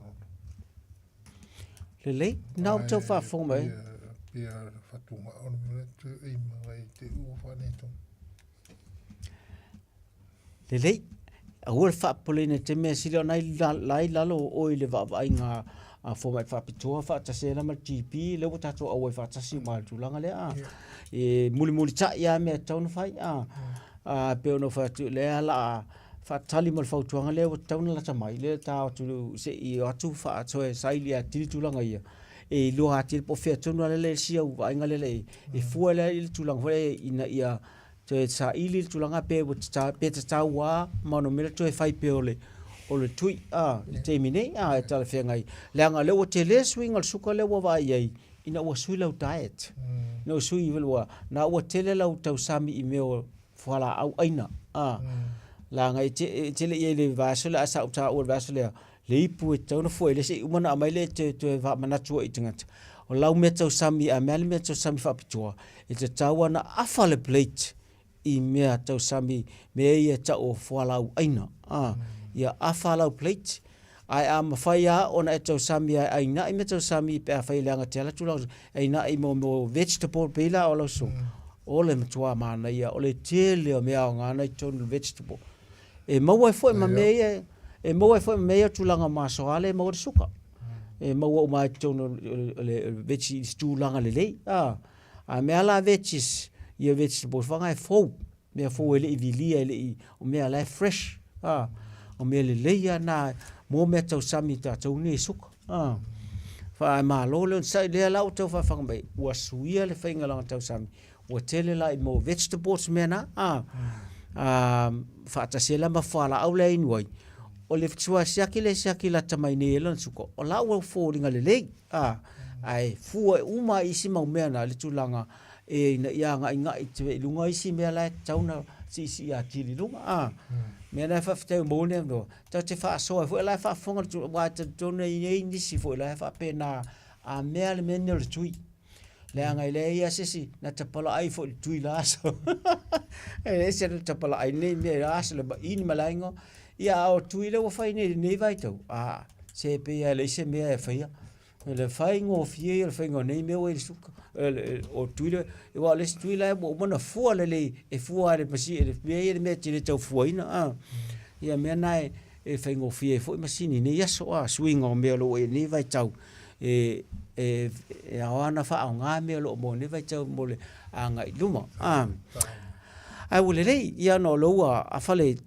tu la fa pe na se fa se tan pe wa ta fia ai palu sam ya se de ta fia fiuta po tau ela ta fia ai se de james ala se ti fine sina malo longa ia ona tatu foi mai la ia tatu tu filo ai ia feste malo longa oi ai fa uli oi la papalangi oi maria man moanga ia mal palu sabi le oi ai afkai keu afkai falo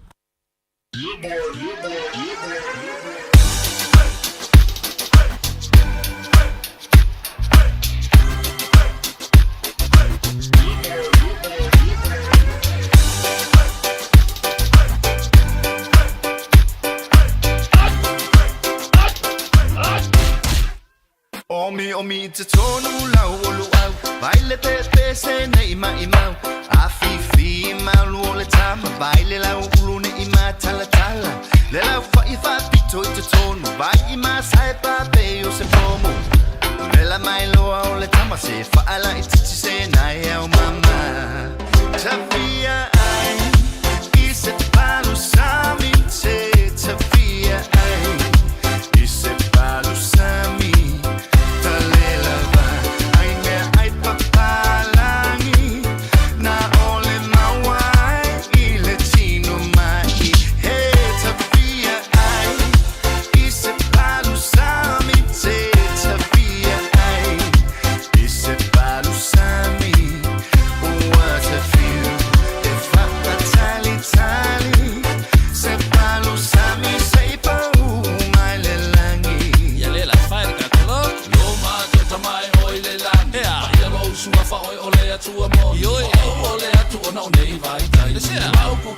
ese papala ole masangi ai usio kwale masang mi se kila vale lo lola ato ole na ona tu fo ya le na se fa fe aku ile mekto luau ulo pe luau pipi e pule lava o ila sikaili luau mamo e file mu poco sel si unge ke I o feu Ele ai o se masalo salo le palu sa milava e inga I le kalo o se ki o le mea ato wa ka angulu fo I male Samoa tafia ai I se palu sa mi te tafia ai I se palu sa mi o what a few if I tali tali se palu sa mi sei pa mai le langi Fai ka koloko auto e ole atu ilo utama si o atu luku bele o Samoa wala ko po mama ma I utanga ai la au ale au sai sa oi fa sa no mai ole me mo ka me ai fa Samoa se mo atu ni pa umiki na se suo fa ko mo se talo tao ma se palu sa ai I se palu sa mi te tafia ai I se palu sa mi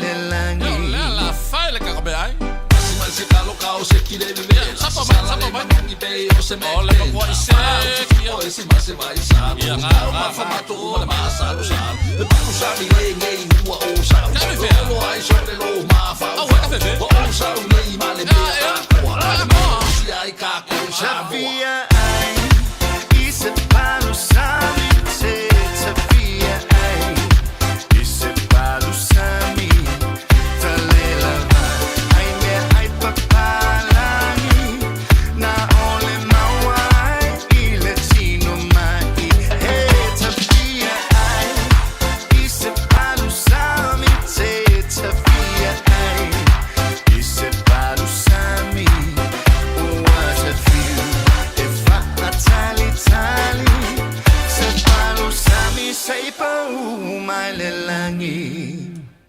Alo whaftai I o sau fo le wa lava ma tue o tama ona foi alo whaftai le sunga sau le anga le matau sami e se le mana ia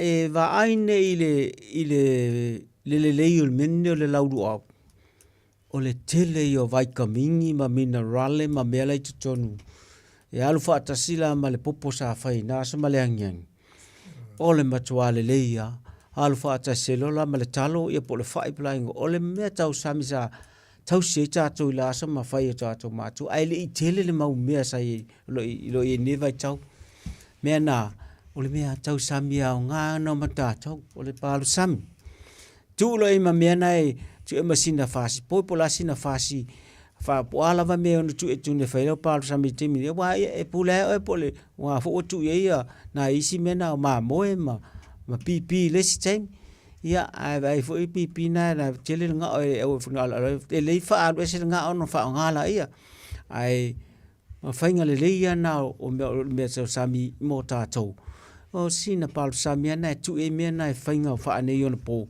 e tele veggies na fa popo ia me se ne lo tau ngo fie pele ile me tau folau aina me folau fai sua I terminate fa nga le me le leina fa nga mo tatu me tau samia mai sa tatu ni soka bolele ya le o to tau le menonei me le auto sila mai ile plate nei no as ole tu sol plate nei na fa ata to ya ole o se o le whapalangi o le upo le kaid, sa na se whaasino ala e mo le fuafua te tau lau me tau sami. Na au tō vai me o le awhala plate ia tele a I mo sfua lau aina. Tu olo e masina mena e whaapopo e ia, na asina talo po sina whaipula laval me whaapopo e masina I a fau, ia po sina whaasi povi fau foi. Lava mea o mea fau. Ele o mea wa lewa na tu le aisa po wa lewa na vili po wa sau I apa ma mena. Whaifa wa tango I mena e sau I apa. Pe o apa e lengi po apa pisupo po alava. Ia ele lea le tango fo e tasi. E wale whai so o alanga I leanga pa e wha putu pa whai so. I le na leanga le langa tele nga o leanga nei mena fa le nga o leanga a o mo me fa o popo na tu ye vai la au langa o me tu ye tau fa umi ye ia le au nga o me na ia I le mal fir tu ye no fainga fa ni ona po ai o le si vanga o tatou proclamatory a ye sau fasili po se me fa popo mai ia la o avanoa fa I lo mai a la fa solo pele ma fa soa ma le sunga o tatou ma lo fa ne tu fluff ia ma fa pena fa solo le tau te tala no I le suka numela lua ma te lua le type 2 I le type 1 type 2 le ta tele I ma tua ia lo sunga pe isi si me o FFC le po sa fa popo fo ni ale fa si ya ho le ngale le tui ne fa nga ne pe fa pe o no fa la aula le te fa no tui fa la au a fa pe mo te tau mau ai tau na tu la ro fa la au ona fa tu sale man tui pe fa pe na pe le na te fa ngon tui le e te whaftai lewa la ngatu langa le tui e whatoa o se fofuanga le fo mai I le whaonga le tui pe a whai wo tu langa na ua le talawhea ngai le whala au malo lo tu langa le tino la ua iai whatoa am whaileo na whautuaina oe me le wha amale sena whautuaina wa tauna la al whaonga le tui wai e mawhai le whala au na tui la al whaavlawe na e ono le ngai se simbo lo tino a me se whatunga langa whatunga side effects o te lo isi whala au e a whai nei whatunga me la nai whenga tai tu lunga lesi dos pe a whai wa tau whaale tonu whatunga o lai iai me la nai e whautuaina loi tau lana maamalama lei wa ta uala te le whai tulanga lea o tulanga tau ansu iei ai te whatu na ia isi mau test wa e whai fuma te siaki e sanga whaai loa e sanga I loa tili pe whai funa tu ila lule tau solo tui e tu fo ia pe o wha le whai te watu wa ale lei ne na whai lau exercise ia malau me tau sang malau malo lo lea e o an le tulanga tu whala au pe tu tui e ma whai ana o tulanga na pa e tau sia I me umana e tau na tau sia I wai I mo ia o matua ele matua telefon e ma whai al tino na mena e te olo ia I ngas whengtana to e whaafo I tua ia ai o le mea la tam whai whatimini o tam whai loa e ma tua pui ma puti lo to tonga o malo tine awan e la se me on whaale tino wai lena o whatunga o fo o le fatu fo le telen tu poi whaale tino is wa o nisia ia o le tulangana o le heart attack po le pe whaafo se el fatu ia mele tupune ia po le stroke fo wa mea umana e o whaatasi uma le stroke, heart attack, ma le suka. Ia, wai na fo e mautene nisi tangata. Ia, na inu whala au suka, a inu fo e mal whala au toto maurunga, to inu whala au ole ngao, le cholesterol. Ia, to inu malesi whala au na inu ole wha manifitoto, le aspirini wale wha manifitoto na, ia pe o ia au ala le tele o tua ngā whala, au leo mo le asu neva I tau. Ia e fuar fo mai tal me tal fengai mo e tal fengai na fitu na ile le manga fala au po tau manino le tulanga le ai pe no fa ol pole menana ta fia ne le tui e sauce taimi fa sa ol mena ia mawala no e ono mafai ai po tal fengai ia ona toi fa o pelo tui te fa tui ai me si na wa suilo wa e anga wa suil tulanga na lau meteo sami ai lo tu wa lau sa vali na ia fiaf ita ia po a fiaf ia ma tu e o mea ta o mana e le na fala au te fala ngolongo e ta wana fai le nga tui ai fai a mea na tau na fai o mea fai na fai ia o lau exercise o lau meteo sami mea inu ia sao ia malava le lau malolo awana ngalo langa nisia e whaatamala tu langa leo le malolo. O lea lava e watu le whautuanga. E te tau tātou uma e mana o mia lava le tino le malolo le pō.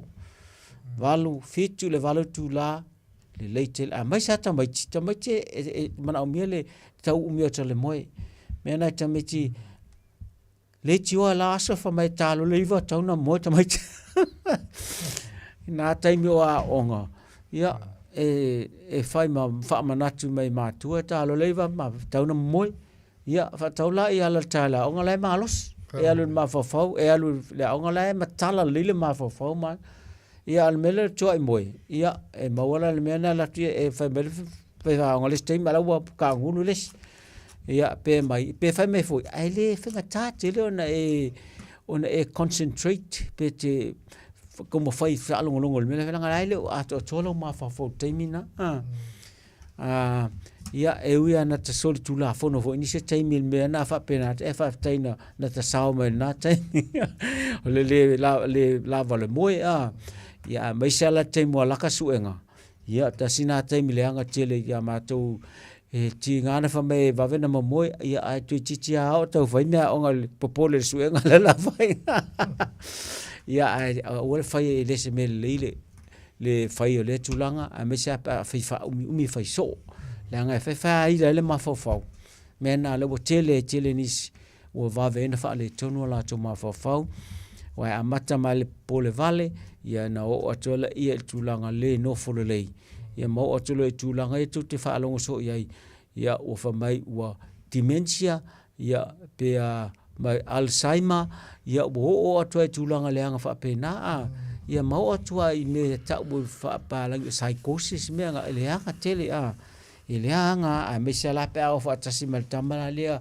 na auto sila fi fo le tamane o le ava malos le se me le mo le soifo ava malos ia te fa popo mai e ma fala au fa sale e timini e se le anga na me ile ia se i o e o sa mai ma la to mul mo le wina le anga nei me ile tawana na tango fie ve vanga langa fenga tafu na tu ia tu fo ia tu le anga pat tua o meni o vaila au meni pe a faina over telefonga a faina fa tunga a faina i le ate ya ma o tua i kanesa ma me umana ese le leanga nei me o le ato toa na fai o mea ia al me ala ne mo te o mo ngo fie le mai ia tu fai tua o faina tau le se tulanga e ono o iai lelei ia ona lele ia se fasili tu pelo sunga pe sa fasili po se ase tulanga fa po ono fa e tam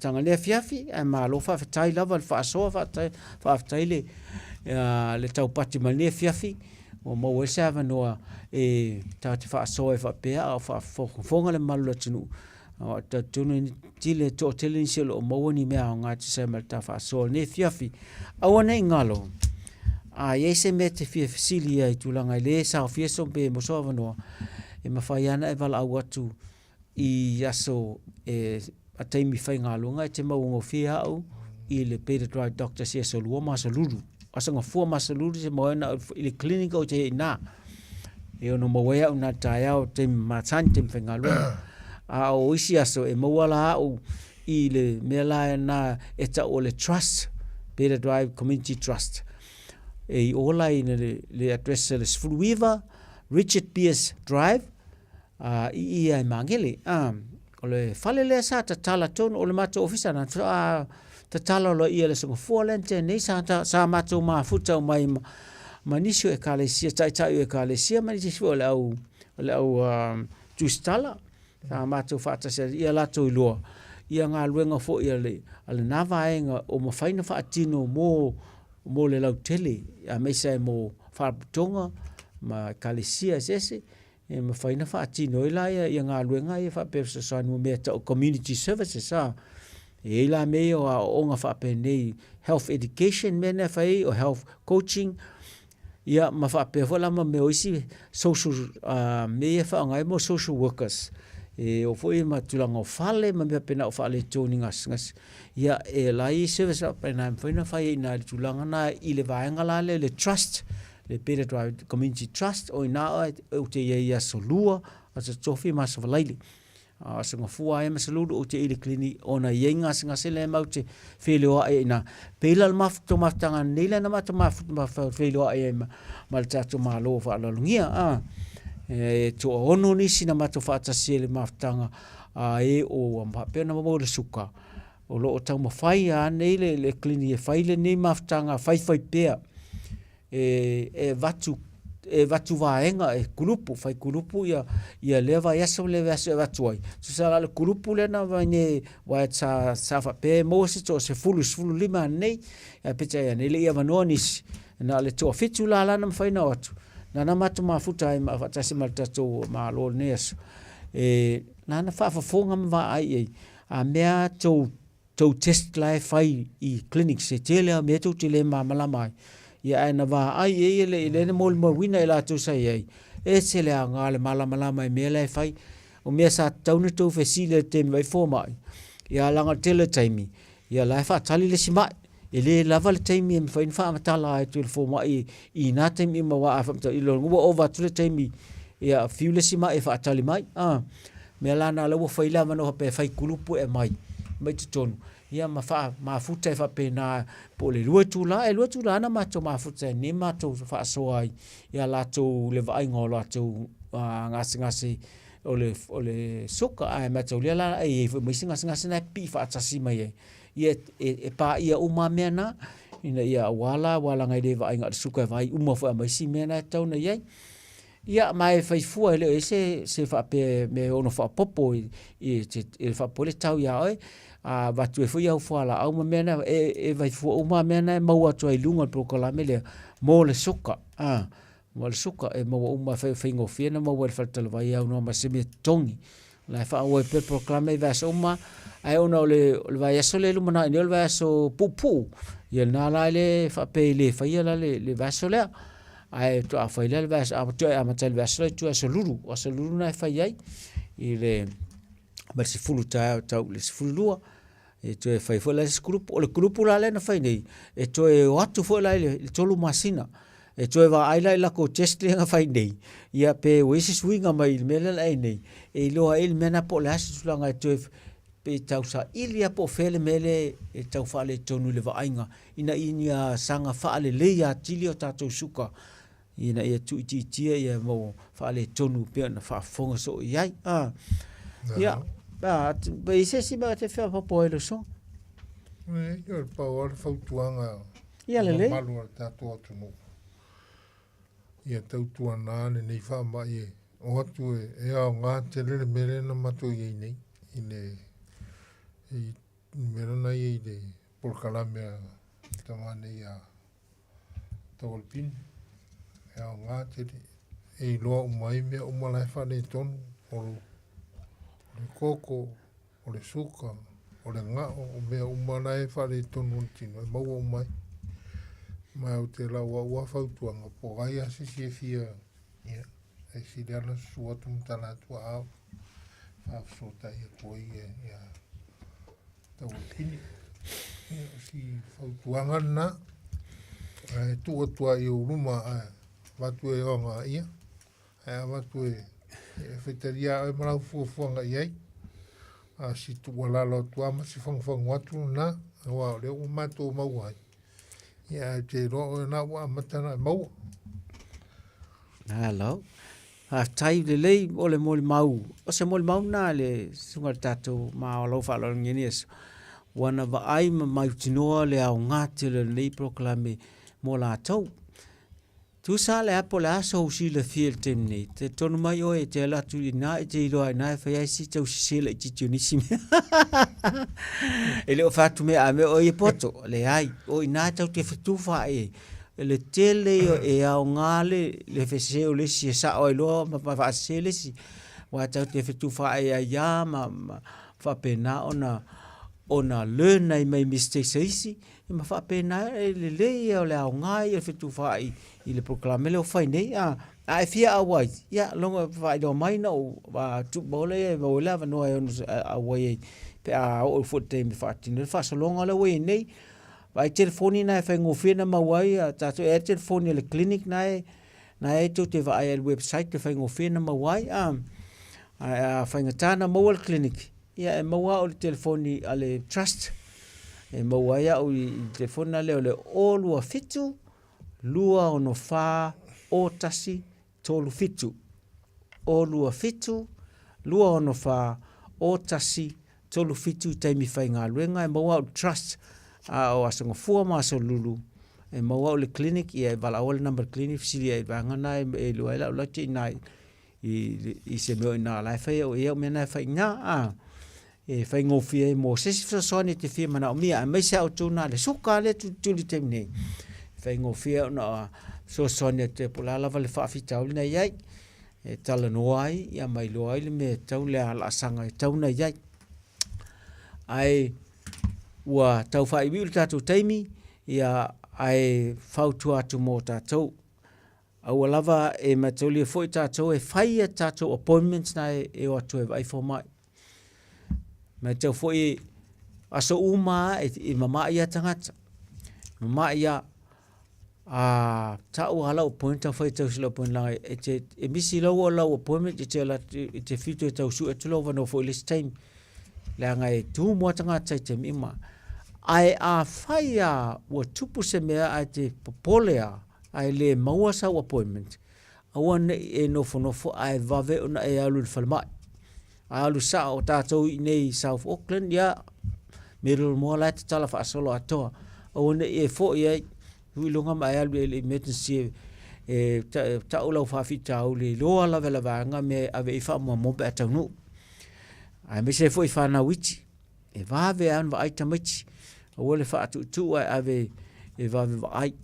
Nanga e tele ngas e va tau tua e femfe ala o leva na mai tamiti au tuaina ave ave va mai tamiti le mo se avano le GP fa nga le service na e au na avano le te me ai alu ile au fa te tala e fa pena fa ya le bolo fo la no GP alu sa ale tele no mo te mo ale i deep pa o fa te me e fa le ton wa le solo le pe ata yuma wala ni no fa i fa le numero o valu se launa ye te vala au e pa fa wele ai le ma fa yana alu e no mo wela so soni e aya se me ma mi ya na vala au le numena o valu se lau e fe ngofena mo so soni e vala e tali mai ma fa nga ai masalo ia lo sunga mai ma suele ile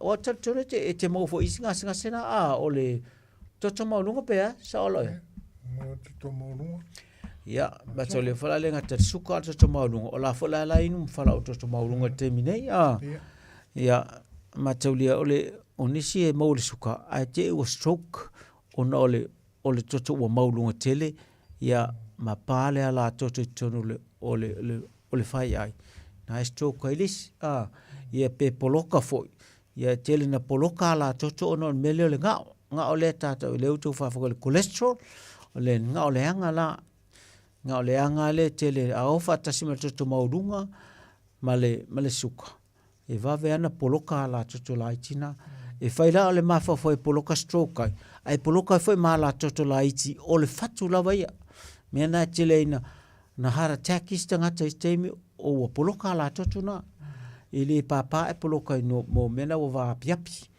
ya mena e tautua na e tele la e suka inu fo toto maudunga inu fala o mo toto maudunga mar suka a to inu fo fala o mo le ngao ya awa fai fola ua ise tulanga o mauto nei ua mo ngofi o le stroke e pesa o stroke fo le minor meleta o stroke minor stroke ia tele ana tātou na ua inu whala au wha manif toto. E le whala au na le aspirin, tā tele ana wha ngā le aspirin na e wha manif le toto ina ia awane i toa ngō whie. So, wa aia tō whala au, e ile mea man lia nei mana le maali o le mea ne o le whala au la inu pea. Whala au a mea tātou e inu whala au fole le lau sapalai masani.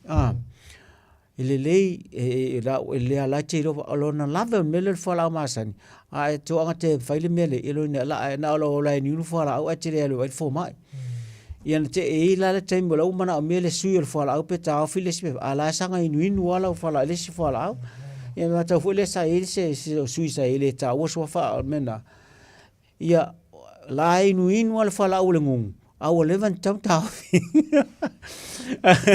so le mela na whai tete a mea o tona tele whalau na inu la nga ite me tau file si whalau e fua le toto lai fai o la le so ona inu whalau a vatu a whalau pena la vatu pe e tau an te fesili pe forma pe po tala fe ngai le inu pe e whalau le ia te minei i sanga inu a o levan tau fi fai te tātou nai ngungu la ngai e tātou nai tango so i whalau nai e whale tonu ai wale lei ia o te tonu lewa e se sime o fia sauna ia la tu lava no e fai sau na fai u na fia tai mole tato no kai ku lava lava ngo kai sau kai mo ni as foi mo ka ko firo inga kai foi de sunga de fo mo ngi mo wala ngo foi wo ka mo mai ngi o fisa manu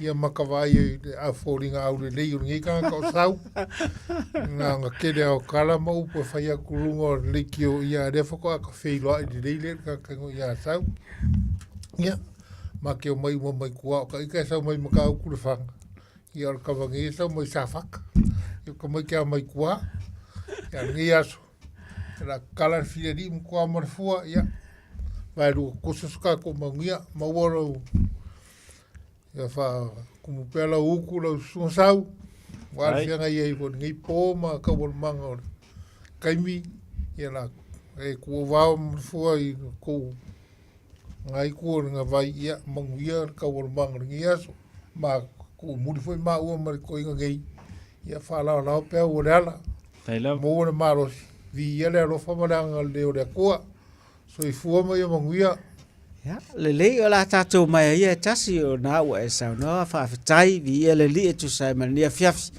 ai fa malu dua tu pe ai se ngana o sala ia monia le upu sa potuale tau tai ai se le atu yama ia ai le ma ia se tau tu fero e fo le ruva ia so tatu tu fa pa ni ia man ma ia manuia malo longa le fiaf so i fua ia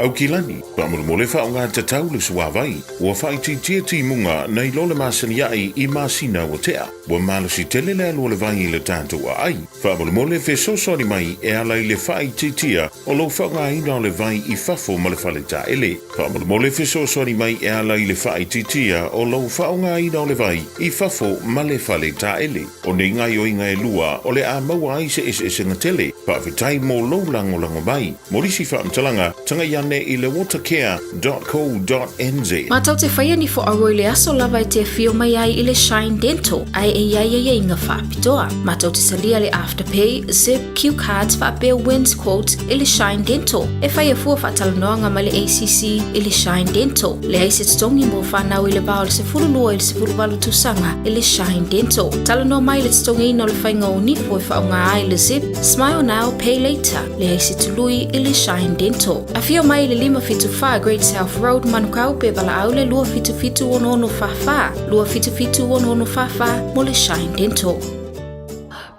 Radio Samoa. Taslima iwatolu amo. Radio Samoa. Taslima iwatolu amo. O se tala fiafia nei Samoa, wei nei se tautua ma se aunanga family noto mai le company o le City Car watu si tasi dua lua Lincoln Road Henderson. Te maua iai le tele o tawa la poa band e ho foi tatu tawa le laiti. Tania foi la tofa le tonu tongi e talafo mo le tatu cashback. A mantatu lima se lausi aga ia tu le lima fe tala. Fe sota imai ulungia Peter Pernanto le numera all watasi o walewalu fitu lua. Pe ai manaumia se tawa le fau molo ainga I le tau malulu. citycars.nz. O le R-Dash Travel, o le company numera tasi le tau ngofio pasese mo fe malanga inga i Samoa whapea le malanga mai i Samoa i New Zealand ei. A whea de loa i le ofisa o le R-Dash Travel, tasi valu lima Great South Road i Marurua. Pe vili mai i le telefoni tolu iwa lua o wha o o. Tolu iwa lua o wha o o mo le R-Dash Travel. Radio Samoa, tasi lima iwa tolu. Radio Samoa. Tasilima tu. Amo. Le wa tula male tantu temi le wati wa fa minute wa te eli tula eiva. Ya male tu la Radio Samoa fululima iva tolu amo wa fa batafia tule tu sunga ile alifo mai Dr. Isaiah Tawrpini. Ya me se fole tantu ma lo fa longia le po mo tantu por klame ya o lo soifua ma loina o lo yo lava a au tantu fo mai le nai litino. Tau nu bali tanto por klame ya ile si ui male tau lungo le tanto por klame ya tasi mai fo ile sunga le fa ngainga pasta ropanti tu mapu le fo mai o le nganga io le tanto bo mai me fa le nganga ina ia tau lungo ia le tanto po ma wo fo se fa malosi ia e fa pena ona tanto fa umai le nei yaso ia o se va yaso ta ua le nei yaso se va yaso ia ia o tanto wanga tuai mo le fa ilunga ino po puanga tio le tanto mesia pe ona ia le lalolangi nei no winga ia maua ia se teimi fa pinano tatu fa fonga ma fa longolongo ai i lana upu fa wina i le nei po ia fa amru ia le tue le fa longolongo me se fa fonga le tatu te numero tanto por clambe le teimi o le filifilinga mai pasta o tumapu.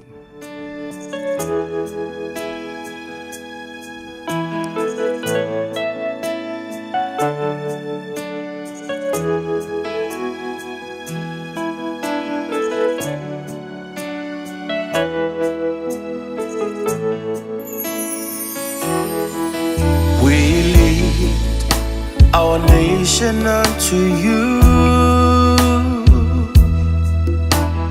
Lord, let your glory fill this land.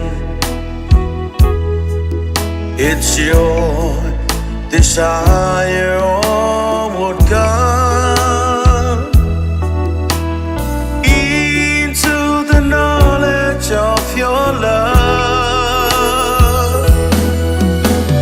Multitude and multitude in the valley of the seashore, waiting to hear the good. Samoa, come to the Lord. Samoa, come to the Lord. Samoa, come to the Lord. Samoa, come to the Lord.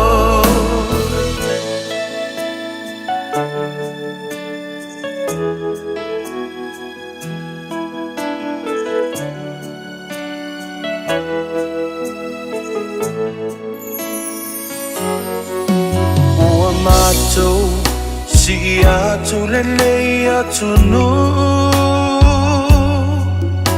Yesu yatu mu ilo mamalu Olo finangalo ya o mayuma Ile mala malama olo alofa Eto atele ilato ileva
tātou a mata se te talo.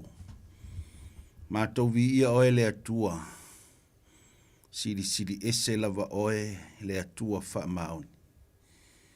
Mātou o mai le nei vaenga o le pō, wha taunuina le nei pol kalama, o le wha soa o lau o fionga.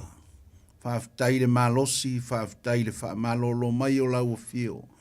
Tai lau tau singa le soifua o tangata mai mātou. Fo i le vi inga i ati o e wha mawalalo i uluma ta mai ala ia Yesu ke riso. Wha maangalo, wha mamā mai mātou le nei pō. Talo le amataina o le nei wha moe moe le atua. Wala au dia lo nganga pa ia fesoa soani mai. Wha o ngā ai le wha tau waa o le tangata. Ia maua i so vi inga whaima wha manuianga. Wha o ngā ai le leo le atua e mamoli lau upu. Ai ave lo wanganga i loto ma wha moe moe. E wha manui ai e o le a mawhai o na wha fofonga mai. I le nei pol kalama. Wha manuia foi leo tiute ma i mātou uma. I ule ngā luenga le atua fo i atu le vi inga i lo suafa o mātou wole. Ma te talo atua i nei. Amene ma amene. Ia. Ia le atua Samoa le atu nupele. Fai fo i ona tātou toe. Fei loa ima, ma futa le nei vaenga o le pō, ma lo le soifua manuia, ma lo le folau. Whaafitai le alofa o le atua, i la na tausinga i lo o tau soifua. Ia a o le ola vai, whaata alofa atu i au na tofia le atua, so lava se fata fai taulanga, so lava se tovine, o nopia i ai mangalulu e ai le finangalo pa ia o le atua. Hata alofa atu le nei pō ma le anganga whaalo alo. Ia autou sunga. Ia tua asina sina. Mai se lava i la tau e maa sani le nei pōl kalama. O le taimi o le whitwhilinga. Ia. Hata alofa atu ia te oe le tangata o le atua whaaftai lau te talo. Tai lau mafuta mai. Whai ma whamanu ianga ia te au. Ia e mai se foi. O le tatou pōl kalama. Ia la le atua le nei pō. Ia, o le whata alofa le amalenga ngā whaalo alo e vi ia i le lii. I vai aso o tātou iai tātou pol kalama, o le taimi o le filifilinga, o le vai aso le whamanatuina o le maliu o ke riso. I e sulo tātou o li i whaola. Te loa tele i lātou o lātou. Manatua le nei vai aso, ma se mea na tupu ai. O wa male lua afe tau sanga talu ai. Na tupu ai le nei wha moe moe. O le maliu o Yesu. E tongi ola. E la vea i tātou. Mai le angasala. Le o tātou mau ai le fia fia o tātou. Pati ai le alofa siri o le atua. E ala i le maliu o lo na alo. O Yesu Keriso. E lo foi to telo le lalolangi la tu te le talitonu le nei mea. I le talitonu le tele o tangata. I le aso le nei ta ua o le aso le maliu o Yesu malona toe tu. Se i vanga na o tangata kerisiano. Tangata fatuatua. Tangata e talitonu ia Yesu a wae. Tele o tangata ia e talitonu i le atua, le tamaa. Ai le talitonu ia Yesu, o le whaafitauli lea. Ia e whaafitai le li. Ia tātou lava tangata Samoa. Ia, salo ai ia se Samoa e le o talitonu. Ia penga o se kasi se pasenge, pe luangi pasenge. O atonu te whaapea mai talitonu uma tangata Samoa, te whaatia te o le ai. E iai le Samoa, e le talitonu. I le mea lea te talitonu iai, ma le mea lea o te talitonu iai. E lalo talitonu, pe luangi pasenge. O ni Samoa, ua mawa e tele lo lato sue. Ua mawa e tele lo lato watama mai. Ua lato lea talitonu inai. Yesu le keriso. O le alii, ma le faola. Pe ila na tato iai, ia o le a ule tala noa i mea na tutupu mai le aso ngafua e tau mai le aso lulu. Tau watu le aso fraile na maliwa Yesu. O te le to e tala noa i aia wa o mea wa uma na tutupu. Ai o te tala noa i a te oe. I le tāua o le Iesu lea. Le Iesu lea na maliu. Le tāua o le Iesu le na maliu mō tātou. Lea na sau e ave ese lea nga sala. Mai le amatanga i le ulua i tangata ia atamu. Na toe sau a le atua po o Iesu e toe ave ese ba toe a vatu tātou ia maua le mafutanga ma le atua le tama. E pei ona iai la le aso ma le vai aso le nei. O le vai aso le aso maliu na maliu a Iesu. Na puapua ngā tia ai le li. E le whaingo fie. E le o se ainga mata ngō fia ia te oe mau le tangata whātuatua. E a tātou mata i ona mawhatianga ma ona puapua na safa ai le ali i o Iesu le vai aso le nei. E le o se mea whaingo fia whai mai ona whaalava lava ua tātou malo loi. Whai mea tātou wa ai ia te ia ua le aiso na mata ngō fie. Ua le aiso na au le lei. Aisea, ua wha au le anga ina Iesu, ina ia e au le lei. Ua wha matanga ina Iesu, ina ia tātou matangō fie. Peila ona whai maile tala Isaia. A tātou mata ia te ia. Me ua leise matangō fie. Ai se a ua whaapea ai le li o le ola. Ai se a ua whaapea ai le tupu. Le atua matautia le atua na whaia tātou. Ai se a ua matangai. O le tali. Ina ia tātou mata ngō fie. Ai se a o le tala le tuspa ia. Ua tātou wanga sala. O tātou wanga sala whamai ua whailea. Ma vāpupuni le vāo tātou. Ma lo tātou atua. O le se tātou mafutanga mai le teiminanga sala ia atamu. Wha mai le o le tala le tuspaia. Ua o mai le oti. Talu le tangata. Aisea ina uanga sala. Ona toe whai mai fo ino le upu o le atua. Ua o mai fo i le toe tutu o e ua oti. Talu lava le tangata. Lo na winga. Ngā lainga o mai le oti o le tangata. Wa o mai fo i le toe tutu o e ua oti, ona o le tangata. Le tāua la leo le tangata na whai e le atua. Tāua tele oe. Tāua tele au. Tāua tele tātou i le atua. A le tāua leo tātou. Na toe fo i mai ai le atua. Toe fo i mai le atua e ala ya ke riso Iesu. Ma ui mai ai lo nei tu tangata i le lalolangi. A vea i e o ia e pei o le tasi tangata e pei o oe e pei o au. Aisea, te le alofa o le atua. Ia te i tātou. Maua lunga le alofa o le atua. Ia te oe, ia te au. Na toe fai mai ai le atua. Ma fai mai ea, e toe avatu tā ua. Ia maua le mafutanga. Ma ia. Whaaftai e lau tātou loto ia Iesu.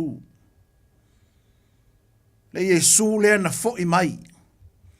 Le Iesu le na au mai e lon tamā maui mai se tinapa ia. Le Iesu lea o lea e taritonu ia i le tele o tangata Samoa ma le tele o tangata. Ai to tele fo i lātou te le taritonu iai. A le manuia le ua tātou maua. Le manuia le ua tuu mai e le atua inu u ese. E mafua mai o le maliu o lo nalo o Iesu Keriso. Le whapea o le tala le lei a toa a le atua o le whanau mai o Iesu, o le alu o Iesu i le satauro, o le alu o Iesu i le tuunga mau, ma le toe tu manu malo mai o Iesu, mai i le tuunga mau, o le tala le lei a toa le na a le atua. Po o le whao la tanga. Whanau Iesu, halu le satauro, Aluifo le tunga mau, toe tu mai le tunga mau, wa fio atu i le langi. Wa le ngā luenga na whaia Yesu, o le sau e toe avatu tātou, i le mafutanga, ma le atua. Wai le alofa tele o le atua. Lea na whai mai eile Ioane e tolu whai upasifunu ma le ono, a wā ua whapea lava, o na alofa mai o le atua i le lalolangi, wa ia au mai eilo na talii e tō tasi, ina ia le whano se tasi e whatua tua i a te ia, a ia maua le ola e whaavavau, o le fina ngalo lao le atua, mo oe mo au, ia aua ne i tā whano. Aua ne i tā whano. Te lele nao le lofa, ma le fina ngalo le atua, mo tātou. Aua ne i tātou whano. A ia tātou wo atu, ma tātou mau atu, le ola e whaavavau. Le au whaafonga le leipo. E le mama popua ngā o Yesu. E le mama. Whanau mai, sau le whale o manu tulou. O tātou sila fia oma. Whanau mai le whale povi. E leo se whale matango fie. To e sau, alu le sa tauro. E leo se mea matango fie. O le tūlea atu nuu nei po Israelu mai utaia. O le tangata ia ngasala e whasa tauro. O le tūlea nuu ia. E whatau tau le tangata ia ngasala i le sa tauro o le totongi le nao la na ngasala. Glory to God. Ai sau Yesu o ia o le atua. A fio mai o ia o le atua. O ia na whaia i tātou. Ai toe sau e toe alu le tunga mau. Toe sau alu le sa tauro alu le tunga mau. E le ai ma se mea matango fie. Na o ia Yesu. A o ia o le matango fie o matango fie. O ia o le au le lei o au le lei. Fe mai a sili sili o le Susana o Ivanu. Haleluia. O ia o le atua malosi. O le tupu o tupu. O le alii o alii. Ai se a ua whaasa tauro ai le tupu. Ai se a ua alu ai le tupu e pua ngā. Sasa. Fe anu i ai tangata. Fe po i ai tangata. Futi e tangata la na ava. Ai se a ua whapea ina whai. A o ia o le atua. Oka se te leo le nei alofa. Oka Samoa se te leo le nei alofa. Le alofa na saua le ito e whapena na tu ua se vaenga na au mai uma le alofa o le atua aisea. Aua nei tātou whano. Le alofa le iai se mea na tu ua na au mai uma le alofa.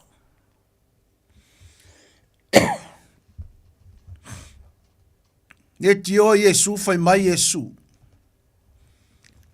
Tangata fole na aluatu fai ya Yesu po le ase mea na te faia. Ma waile ola e whaavavau fai atu Yesu. Alu e tausi au tu la fono. Me mali tangata lea Yesu wa uma. Uma nkausi. E atu Yesu to e tasi le mea te le faia. O le tangata mau oa alu e whaatau ma tufau oa. Ma have tupe tufa tangata matitiva, whawhanga tangata matitiva. E whaatu Yesu ai alu wale fia. Ai sea. Wa telelo na lofa ya na oa. A le whaku Yesu le me fai.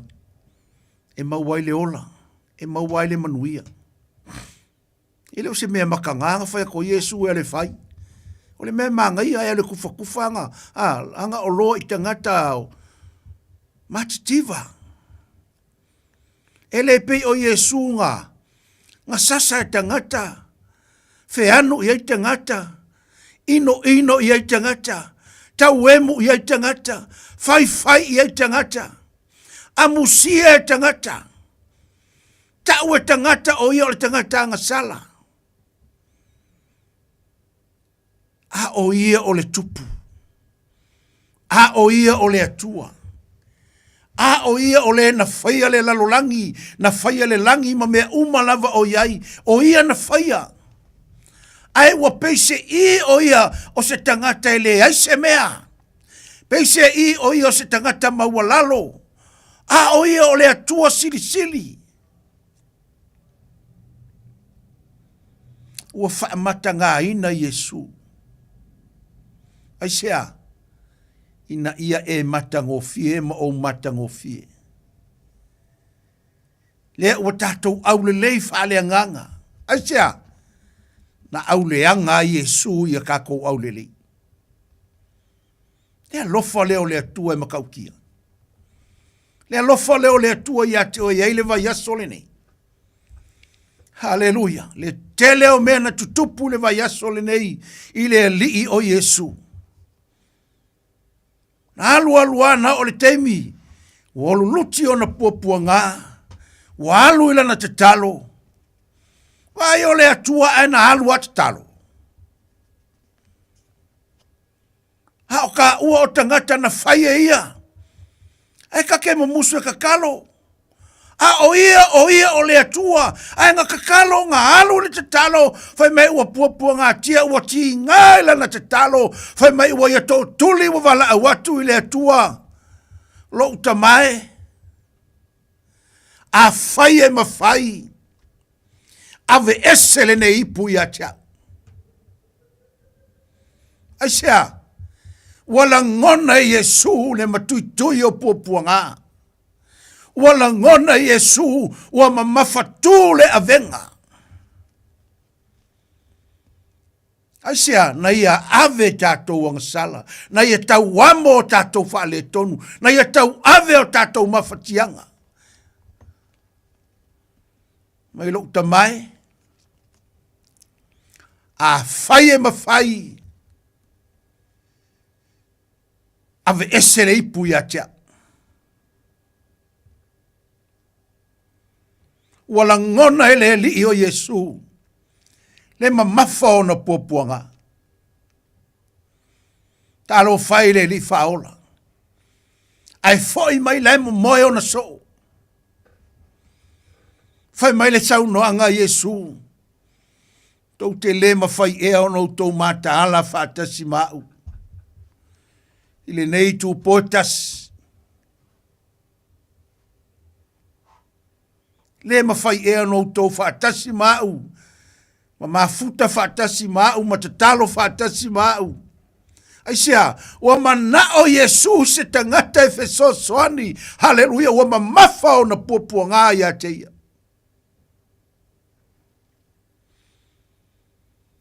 O sauno atu fetalai atu Yesu yo na so ele mawhai ea no tau. Mata ala whaatasi mau le nei po. Alo whai le li whaola. Alo whai a Yesu. O ia o le tupu. O ia o le atua malosi. O ia o le sili ese. O le alii o alii. Awa puapua ngā tia ona o au. Wa whaamata ngā ina ona o au le tangata leanga. Le tangata anga sala. Le tangata matanga. Haleluia. Awa futoto ai le li faola.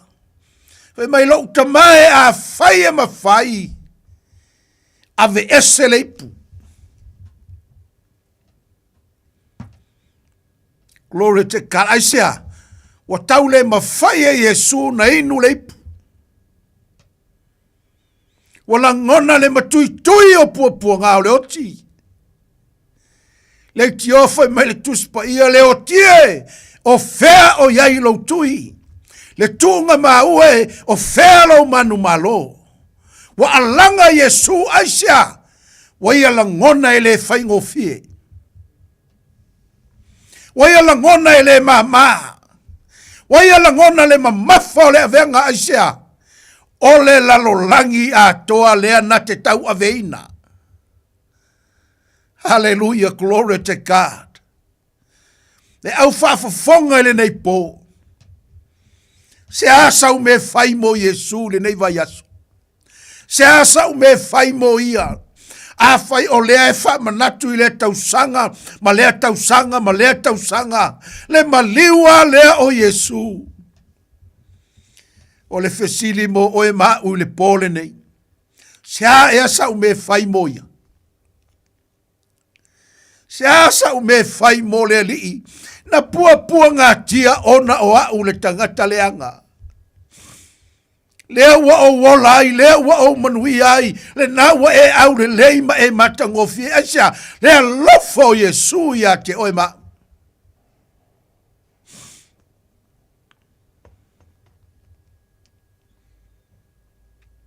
Toi whaapea ala na saunoanga ina, ua uma o nei whailon tama. Ai aua nei whaialo uloto, ai whailo finangalo. Ai sea, ua mana o Yesu e tau nuu, le mea na au mai ai ia e lon tama. E whaile whaolatanga, e whaile la vea ina, e whaile mea mō tātou ina ia tātou maua le ola. Le ki ofai mai Yesu o le sau ia te au, na te maua le ola, ma maua atiri ai. E u whaafonga le leipo. E le maa le mea na o le tatou wali i o Yesu. O le upumoni o te tau tino au ia te au. O ke le mawhaia. O ke le mawhaia mea na o ia Yesu. O au o le tangata. A vange ai ma Peteru. Whaafianga tau tino ia Yesu. Ai ngai lo le leia Yesu lea e le mawhai e Peteru. Pai mai Yesu Peteru. Ai le vivingi whakoru moa. Ai le vivingi moa wa e whawhiti whatoru mai atia.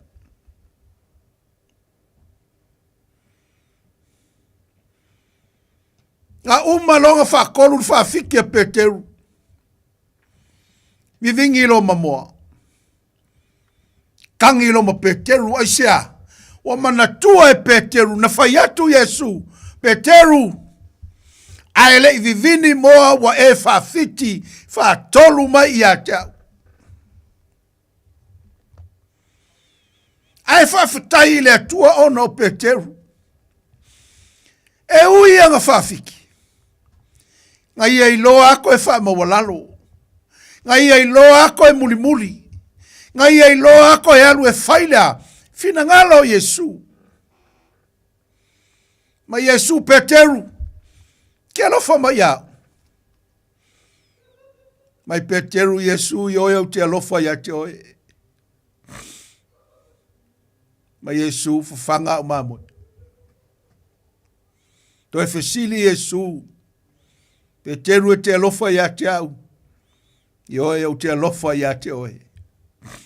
Tausia o mamoi. Oi le alofa o Yesu. Hau pe kele ulenga whawhiki. Ai ngā umanga whawhiki. Ko e sau Yesu whai a Peteru whawhanga o mamoi. I ngā walu Peteru o mawaile maliu o Yesu. Walu Peteru e whaile ngā luenga Yesu. Ngā makau ki aku me ngā whai e Peteru. Savali le tata, la foia le tata malolo tangata, la unga tangata Peteru, fe me wa fia afe ma afe tangata, ua talitonu ya Yesu asia, le tangata na fafiti, awa ya langona le salamo, muli muli ya Yesu, le tiofa mai e tala Yesu, aise fia muli muli mai ya tia, fafiki o ia ya tia, ile muli muli mai ya tia. Ia whafonga i le pole nei. A whai ka kou ke le whawhiki ia ka kou. I le mawhai o na avea tātou ma tangata muri muri. Nā le wingo le upu whawhiti. Tātou sala mō mai o tātou leanga. Tātou o ese mai leanga sala. Tātou sala mō wha maoni. Muli muli wha maoni. Me ngā kau le whawhiki. Whawhiki o kako kangaka kuai. Whawhiti me masangi o kako vai vai ai. Awa o meanga o le lape i le alu i le atua. Mea whaatau waa e vai vai ai le soifua ma le ola. Ma le ma whai aina muli muli a Yesu.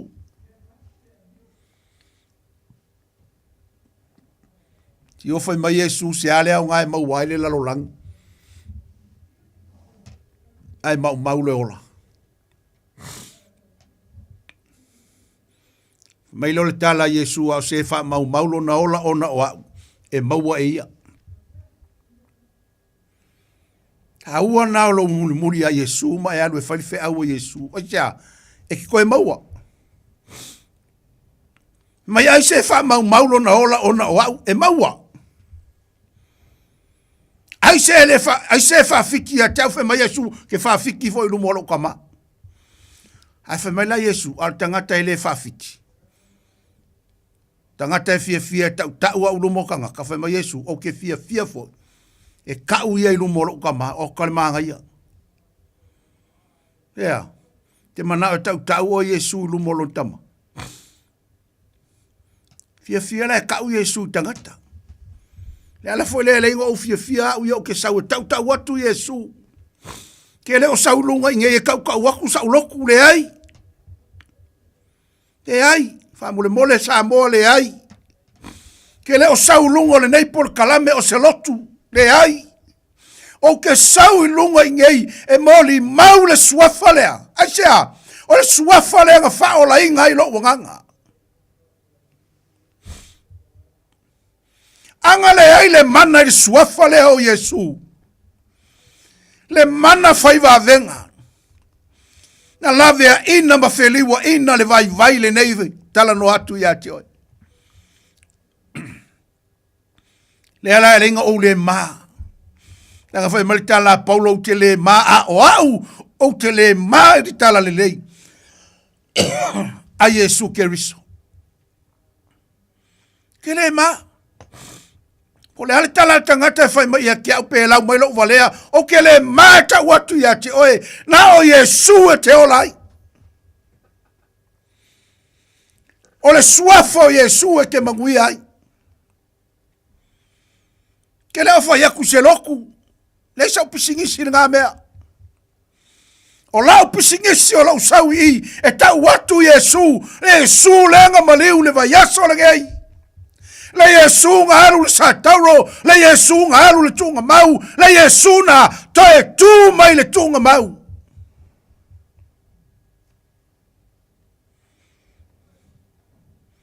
Le Yesu le nā le whaatali e lau kerisiano. E iai le aso e sauai. Ma e leo se tala pepelo. E leo se whangongo. E leo se tala tau ina tau pe tau ina whaile ai. O le tau tinonga whamaoni. O le tau tinonga ola. Mai le fionga le tua. Haleluia. E iai le aso e saua Yesu.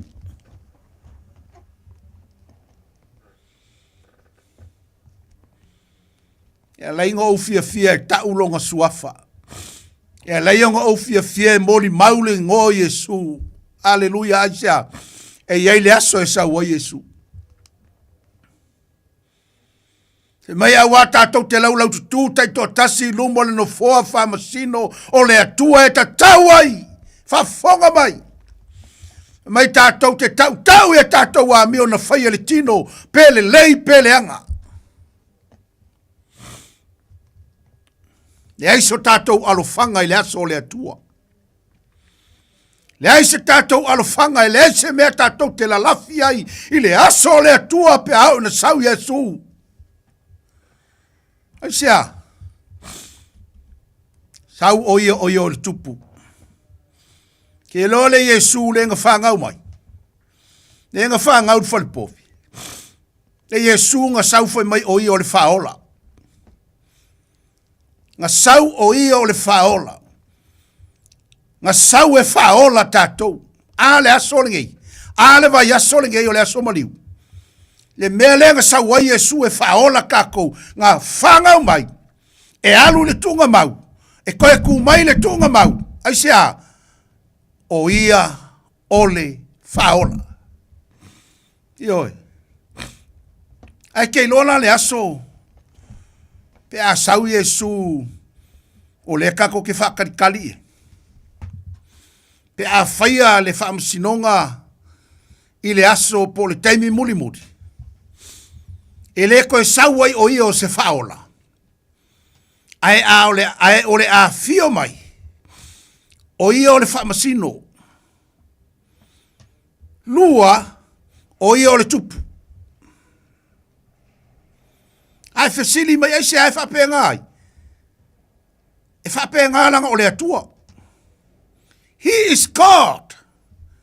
E le aise se tutusa maia. Na o ia lava. E le aise atua e tusa ma le atua lea.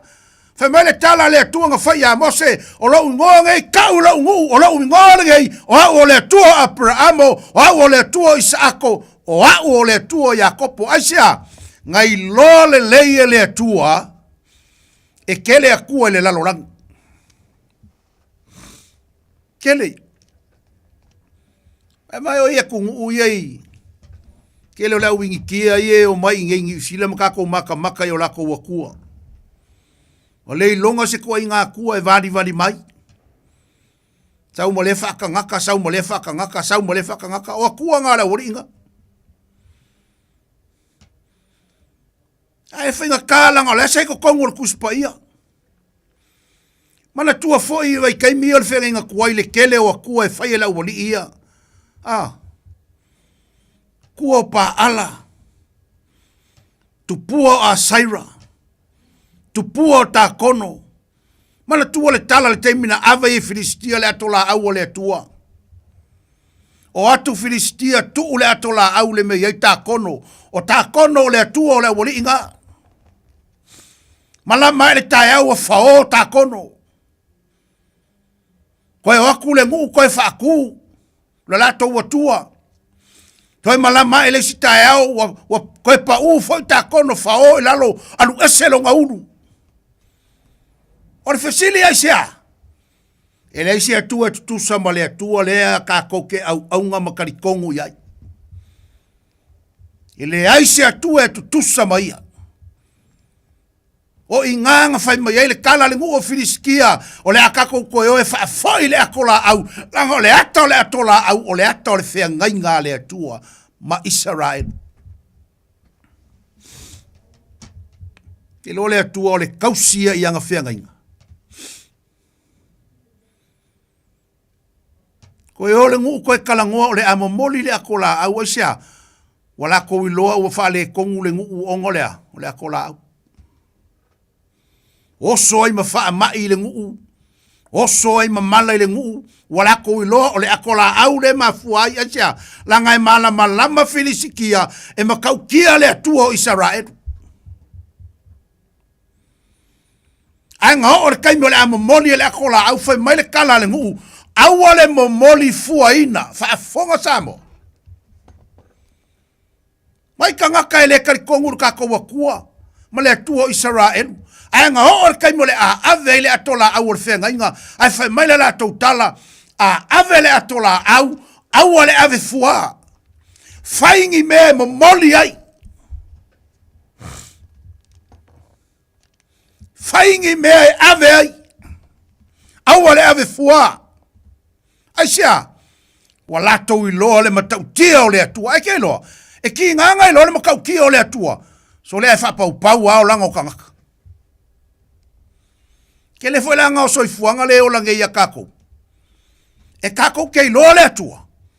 So le e kako ki whapau pau ao. Le lau wingo le kala. E kako ke le ola mama. E kako ke le ola amia kongu. Ka kau ke whaia le leanga, ka kau ke ola leanga sala, a kau ke ilo le atua. Ka penga la wingo ngu uia. E lau ke ilo le makau ki o le atua Israel. A e whaia o la kau wakua. E o mai le aso ngei. Kele o tangata o ngu ia. A e fai kupua.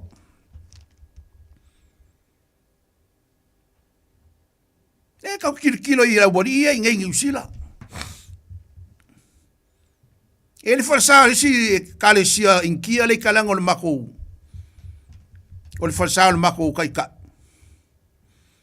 Ma ke maka la ele kupua la wali ile ya souma. E waku maifo ia wa so o le pa. E waku o ifo ia ma ave ia mo me ai. Ku lu mo kama ia kua. A kama mea. Te mea pele ka kia i lumo lako. Kama i fale la ia kupua. Ai o ave ia me mo ifo ia kalo fai. E ifo kwa ele mingoi ai faia. E mga kua le kala le kua le nga faia i salairu. Awangi i kou faia se kua ese i o luma. Po se kupua waka. Po se whaakuso se mea o le langi runga. Fai mele tala le atua. Awa! Masangi maka i foi fonga la wari inga malako kapua inga ngai. So le lei ma le falsa le mako kai ka. Te au le anga waka o ngia kua e o ifo iai. Ale fai ale feola a. Kau ke vea ko ale feola la e malolosi la e maua kupe la e manga ngai ka vale la e ngofo i fale moko. Awa ke popole fo iai. Ai sia. Langa e oso ale lar kanga cambio, kongu oso le lar kanga cambio langa. Ai ke loa, e iai ale aso i loa ai. Nenga nga lenga nga ola ki kangia le menga ola le saiko. E mele kala la walia, e le avele ki kangia, foi mele kala le mokai. Awa ku. Ku e ola fakas. A ho le aso e sele ai. Onga sele le saiko. Sele le ki kangia. Le au whafonga pa sa mo le poringi. O ke pole foi ka ngaka lei foi kupua. O ke pole ka ngaka ele kea mai lau whayaku ya Yesu. Paule ka konga luenga. Kaule tangata. O Yesu e ke olai. O Yesu nga lavea ia kako. O Yesu nga maliu. O Yesu e wha malolo ya kako. O Yesu e wha mangalo ya kako. Ka konga luenga whainga. Yoi. E foi lau ke fia o ke saulungo ngai pol kalami. Ta watu ia te oe lo uso lo tō whawhine. Lo utama, lo utina, le whanau. Ke le o sau e avaku sau loku ia ke oe. O lo sau e ta watu le upu o le atua. Whai mai Yesu o le ala o le upu moni. O au o le ola. Wow. La ala se sime. O Yesu ala tātou manuia, o Yesu le tātou wala irunga. Ma ele upu vole ako inga le ala i malo. Yesu. O kako wala i malo Yesu. Kako wo ya Yesu. O a foi meu tatou va ai e ninguém vai kau. Kako wo ya Yesu. Manguia kako ya Yesu. Po le ale kau mawhai o ki a Apollo e kau whai se me se. E le mawhai anga ku se me se e malosi le atua. E malosi le atua o ke kau kingo aku li poringei. Ao e whafonga mai. O le ase mea vai nga eke. Nga eke kau vai ai nga eke kau e lape ai lau savalinga. Se mea o nga eke vai a kuai wa kau kuka ia ai lau alu moleli. Au ake popole whakua kua ya Yesu. Whatua tua ya Yesu. Se whai kau a kuale maule maanga ia. Ko au man mako loku au sau. Haleluia. Ale upule na tala noina. Ile lua konito mtau pue 5. Whai pues fulu iwa whai mai. O le neisa ya ke riso le atua whafonga. O le nei. Sa ya ke riso le atua. Wa wha le lei e ia le lalolangi ia te ia. Wa le ta ua la tau wanga sala ia te i la tau. Wea tu ina mai fai ia te i mātou le upu o le lenga. Le upu o le lenga. O ainga fai ale melea. E leo kākou. O Yesu. Tau pue 5 tusi o Roma. Fai mai o lona maliu, wa le leia i tātou ma le atua. Ona o lona maliu. Fai upe lua sifulu le tātou tusi a lea. O le nei, o sa vali mātou o keriso. Peise i wa ai oi mai le atua ia te o tou, e ala ia i mātou whafonga. Gloria te kā, mātou te ole atu, o sui i mātou o keriso, ia o tou le lei ma le atua. Se vai le atua e pei fōringa ua koe, pei fōringa mai le saungoanga lea le atua, pei fōringa ua whama walaro mai le akua ia kako. Ai sea, o le mangao tele o Yesu ea, ia maua kako. Pise iwa ole mai le akua. Pise iwa koe whako ese mai, pise whama wala longa le akua, le whai mai a kako. Au kako ole mea whai. A o ia ole na whai a kako. Oka se a lofo le nei atua. Oka se whama one o le nei atua. Oka se le lei o le nei atua. Ko e fōi mai ea. E wha fōi aku kako le manguia. Lera la kako o riswai upu. Koe lua sumaltasi. A wā o le na le iloa se anga sala, whafonga. Lua konitom tau pue lima leo ki kalangoa aku. Wai whai upe lua sumaltasi. A wā o le na le iloa se anga sala. Na whaia o ia e le atua ma anga sala, whafonga. O Yesu. Nga ke le iloa le me ka o le anga sala. Ai sea, o ia o le atua. Mai o ia, o mai, le fai upu le fai mai. A wā o le na le iloa se anga sala, a ua whaia o ia ma anga sala vai. Sau Yesu e le iloa se anga sala. Ai fai mai tuspoia, ua whaia ma anga sala. Ai sea, o ngau kako. Mawalunga le lofo le tua ya ke oi. Mawalunga le lofo le tua ya tia. Fai mai. O le na le ilo se anga sala. A ua faya o ia ma anga sala. Fai ma anga sala. Le Yesu e le ilo se anga sala. Ngake le ilo se anga sala. Aisha. E le aise anga sala ya te ia. Ai fai mai lau tuspa ia. O le na le lo se anga sala, a ua fai o ia ma anga sala. Ai sea, kalu au, kalu oi. Era la fa umatu. A wa o le na le lo se anga sala, le anga sala, na fai o ia e le atua ma anga sala, mo i tātou, ina ia avea i tātou, ma ami o tonu, a le atua, ia te ia, wa aile makau kia. A wā o le na le iloa se anga sala, ua whaia o ia ma anga sala, mo i tātou, ina ia tātou maua le ami o tonu i le atua. Le ami o tonu o le atua ia te ia, vai. Sau Yesu, e le iloa Yesu se anga sala. Ai fai maritala tuspa ia ua whaia ma anga sala le Yesu e le iloa se anga sala. Ona o le mafua anga. Ua whai ma anga sala a Yesu. Saulo le a mia kongu le a Yesu. Mauai o e mauai au. Ile a mia tonu o le atua. E ala ia Yesu. Saula Yesu le anga sala, fai ma anga sala, inga ia maua le amio tonu e oe mau, le amio kongo le atua e ala ia Yesu. Le ala wata ua amio tonu oe, ka ua amio kongo au, onga ole Yesu, e le ilo se anga sala. Mai le alofa o le atua Samoa. A fio mai Yesu e le ilo se anga sala. Ai wa avea mangasala.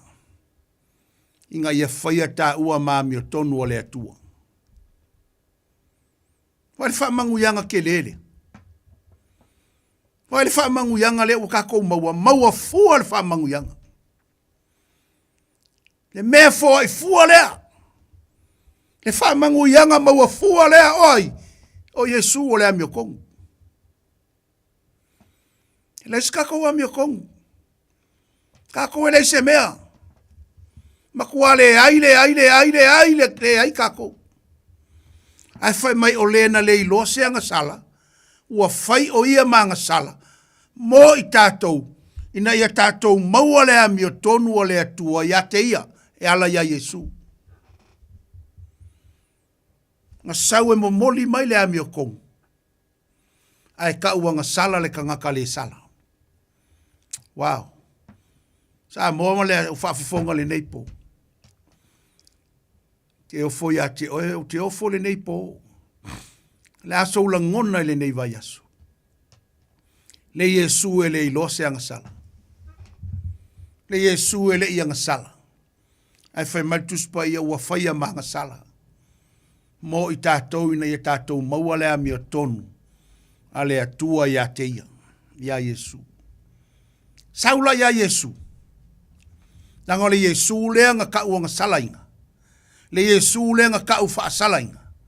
Ai sea. Nga sao e momoli mai lea mi o tonu o le atua. E maua li ka mi o ko. Ka uala.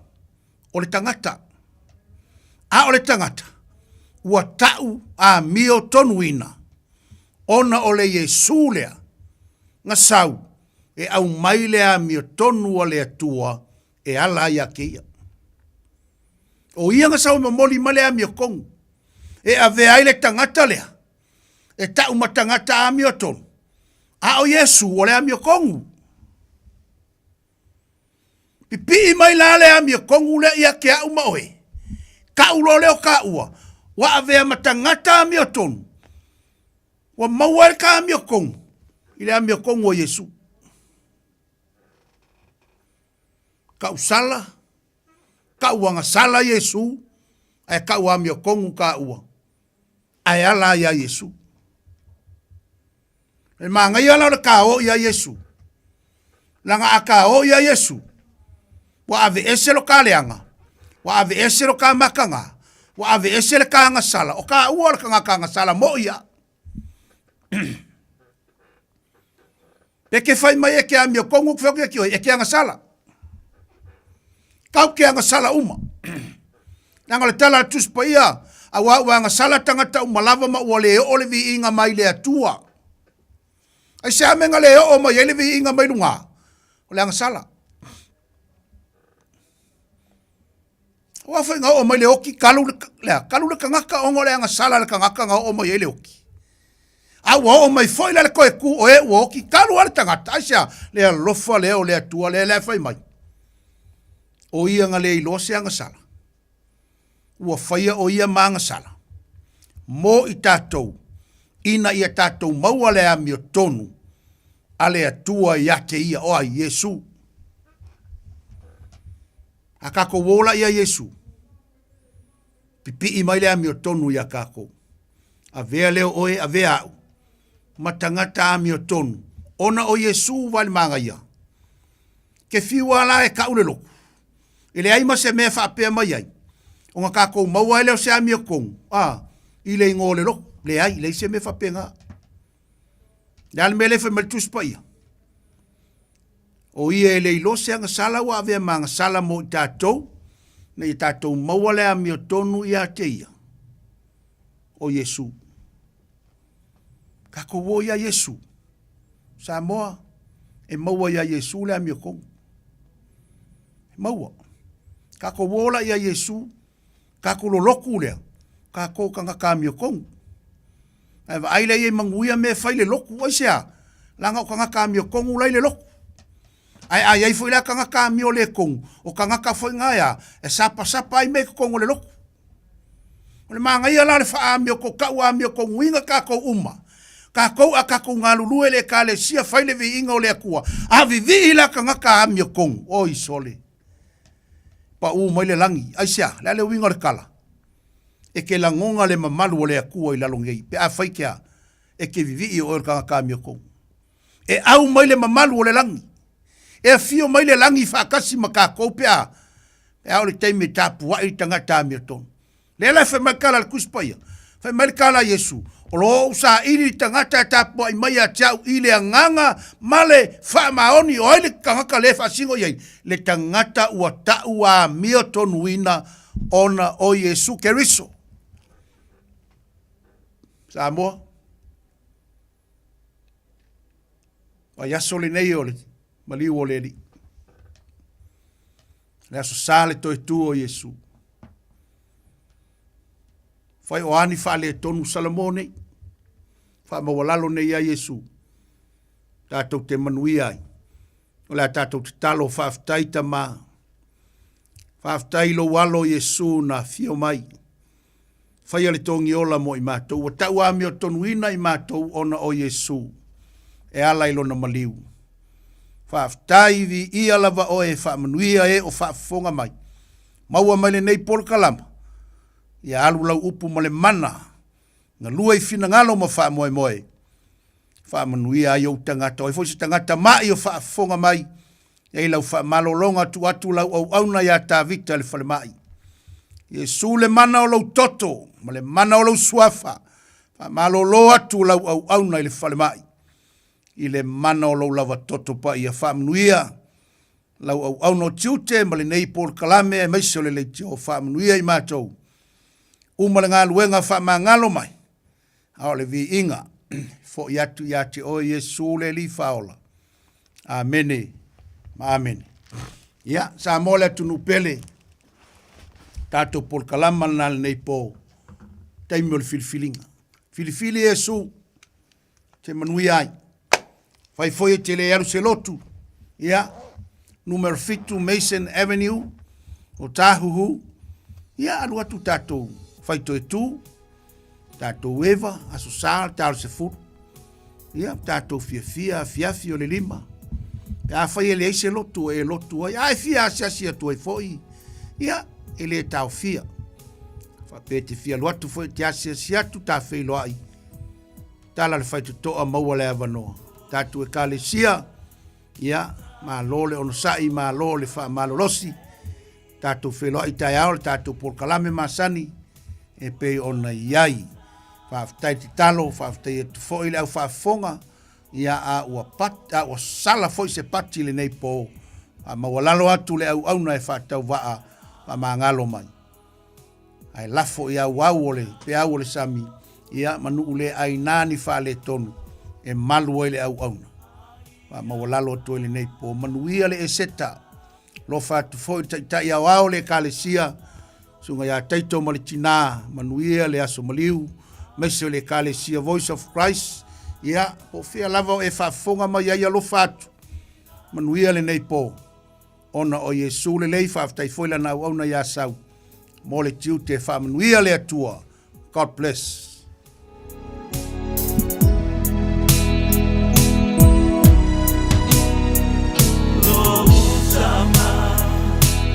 A e fina ngalo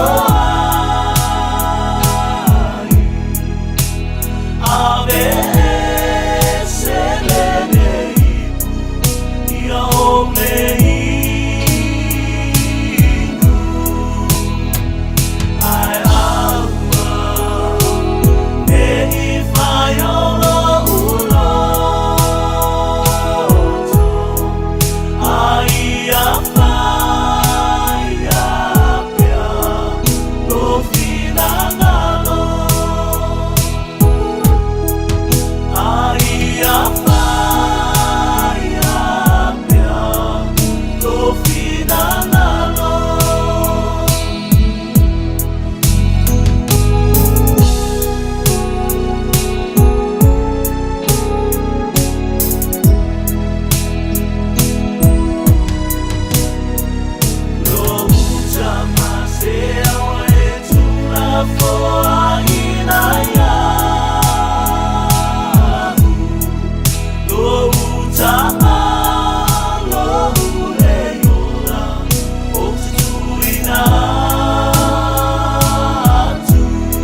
Leo watu lai male tātou te mile watu wa 5 minute wa te aili tu la se fulu. Ya ma ole tawalunga ile na ole tautua lana au auna pasta Ropanti utumapu pe ona tawalunga ia ile tātou podkalami ole taimi ole filifilinga. Ya va lua foi malana au auna pasta ta vita levuka. Le mawhai ona whata simai ona lo whata otolia foi. Mota ngasi ona ngasi o le tino. Ia pe ona iai, ia lana wha manolonga mo lau sunga il wha whiangainga. Ia, maua le manosi tātou tō whiloa i si taimi o iluma. Pui foi ma angare leile tua i lana au auna. I le tue taliu antu i maota malawa. Ia, wia foi manolonga le neipo. Ia, manu wia foi le eseta i le pa ia manu telo le tātou o tilo. Ia pe ona tātou wanga atu ia i le neiva yaso ma le nei weekend. Tablunga foi le nao le tātou podkalame wha mangalo le tau au auna. Se tala ua. Le tau tamali i lau whina ngalo, ia tau iene ia whalo le tua lau whina ngalo. Whiloa i tātou, pe ia malo lo tātou le aso whiroile. Iwe whiroile leo tātou le aso lulu alwe aso asau. I le alofa maleanga le leio le tua, sau si whanua seu, wha asoi fwoi au.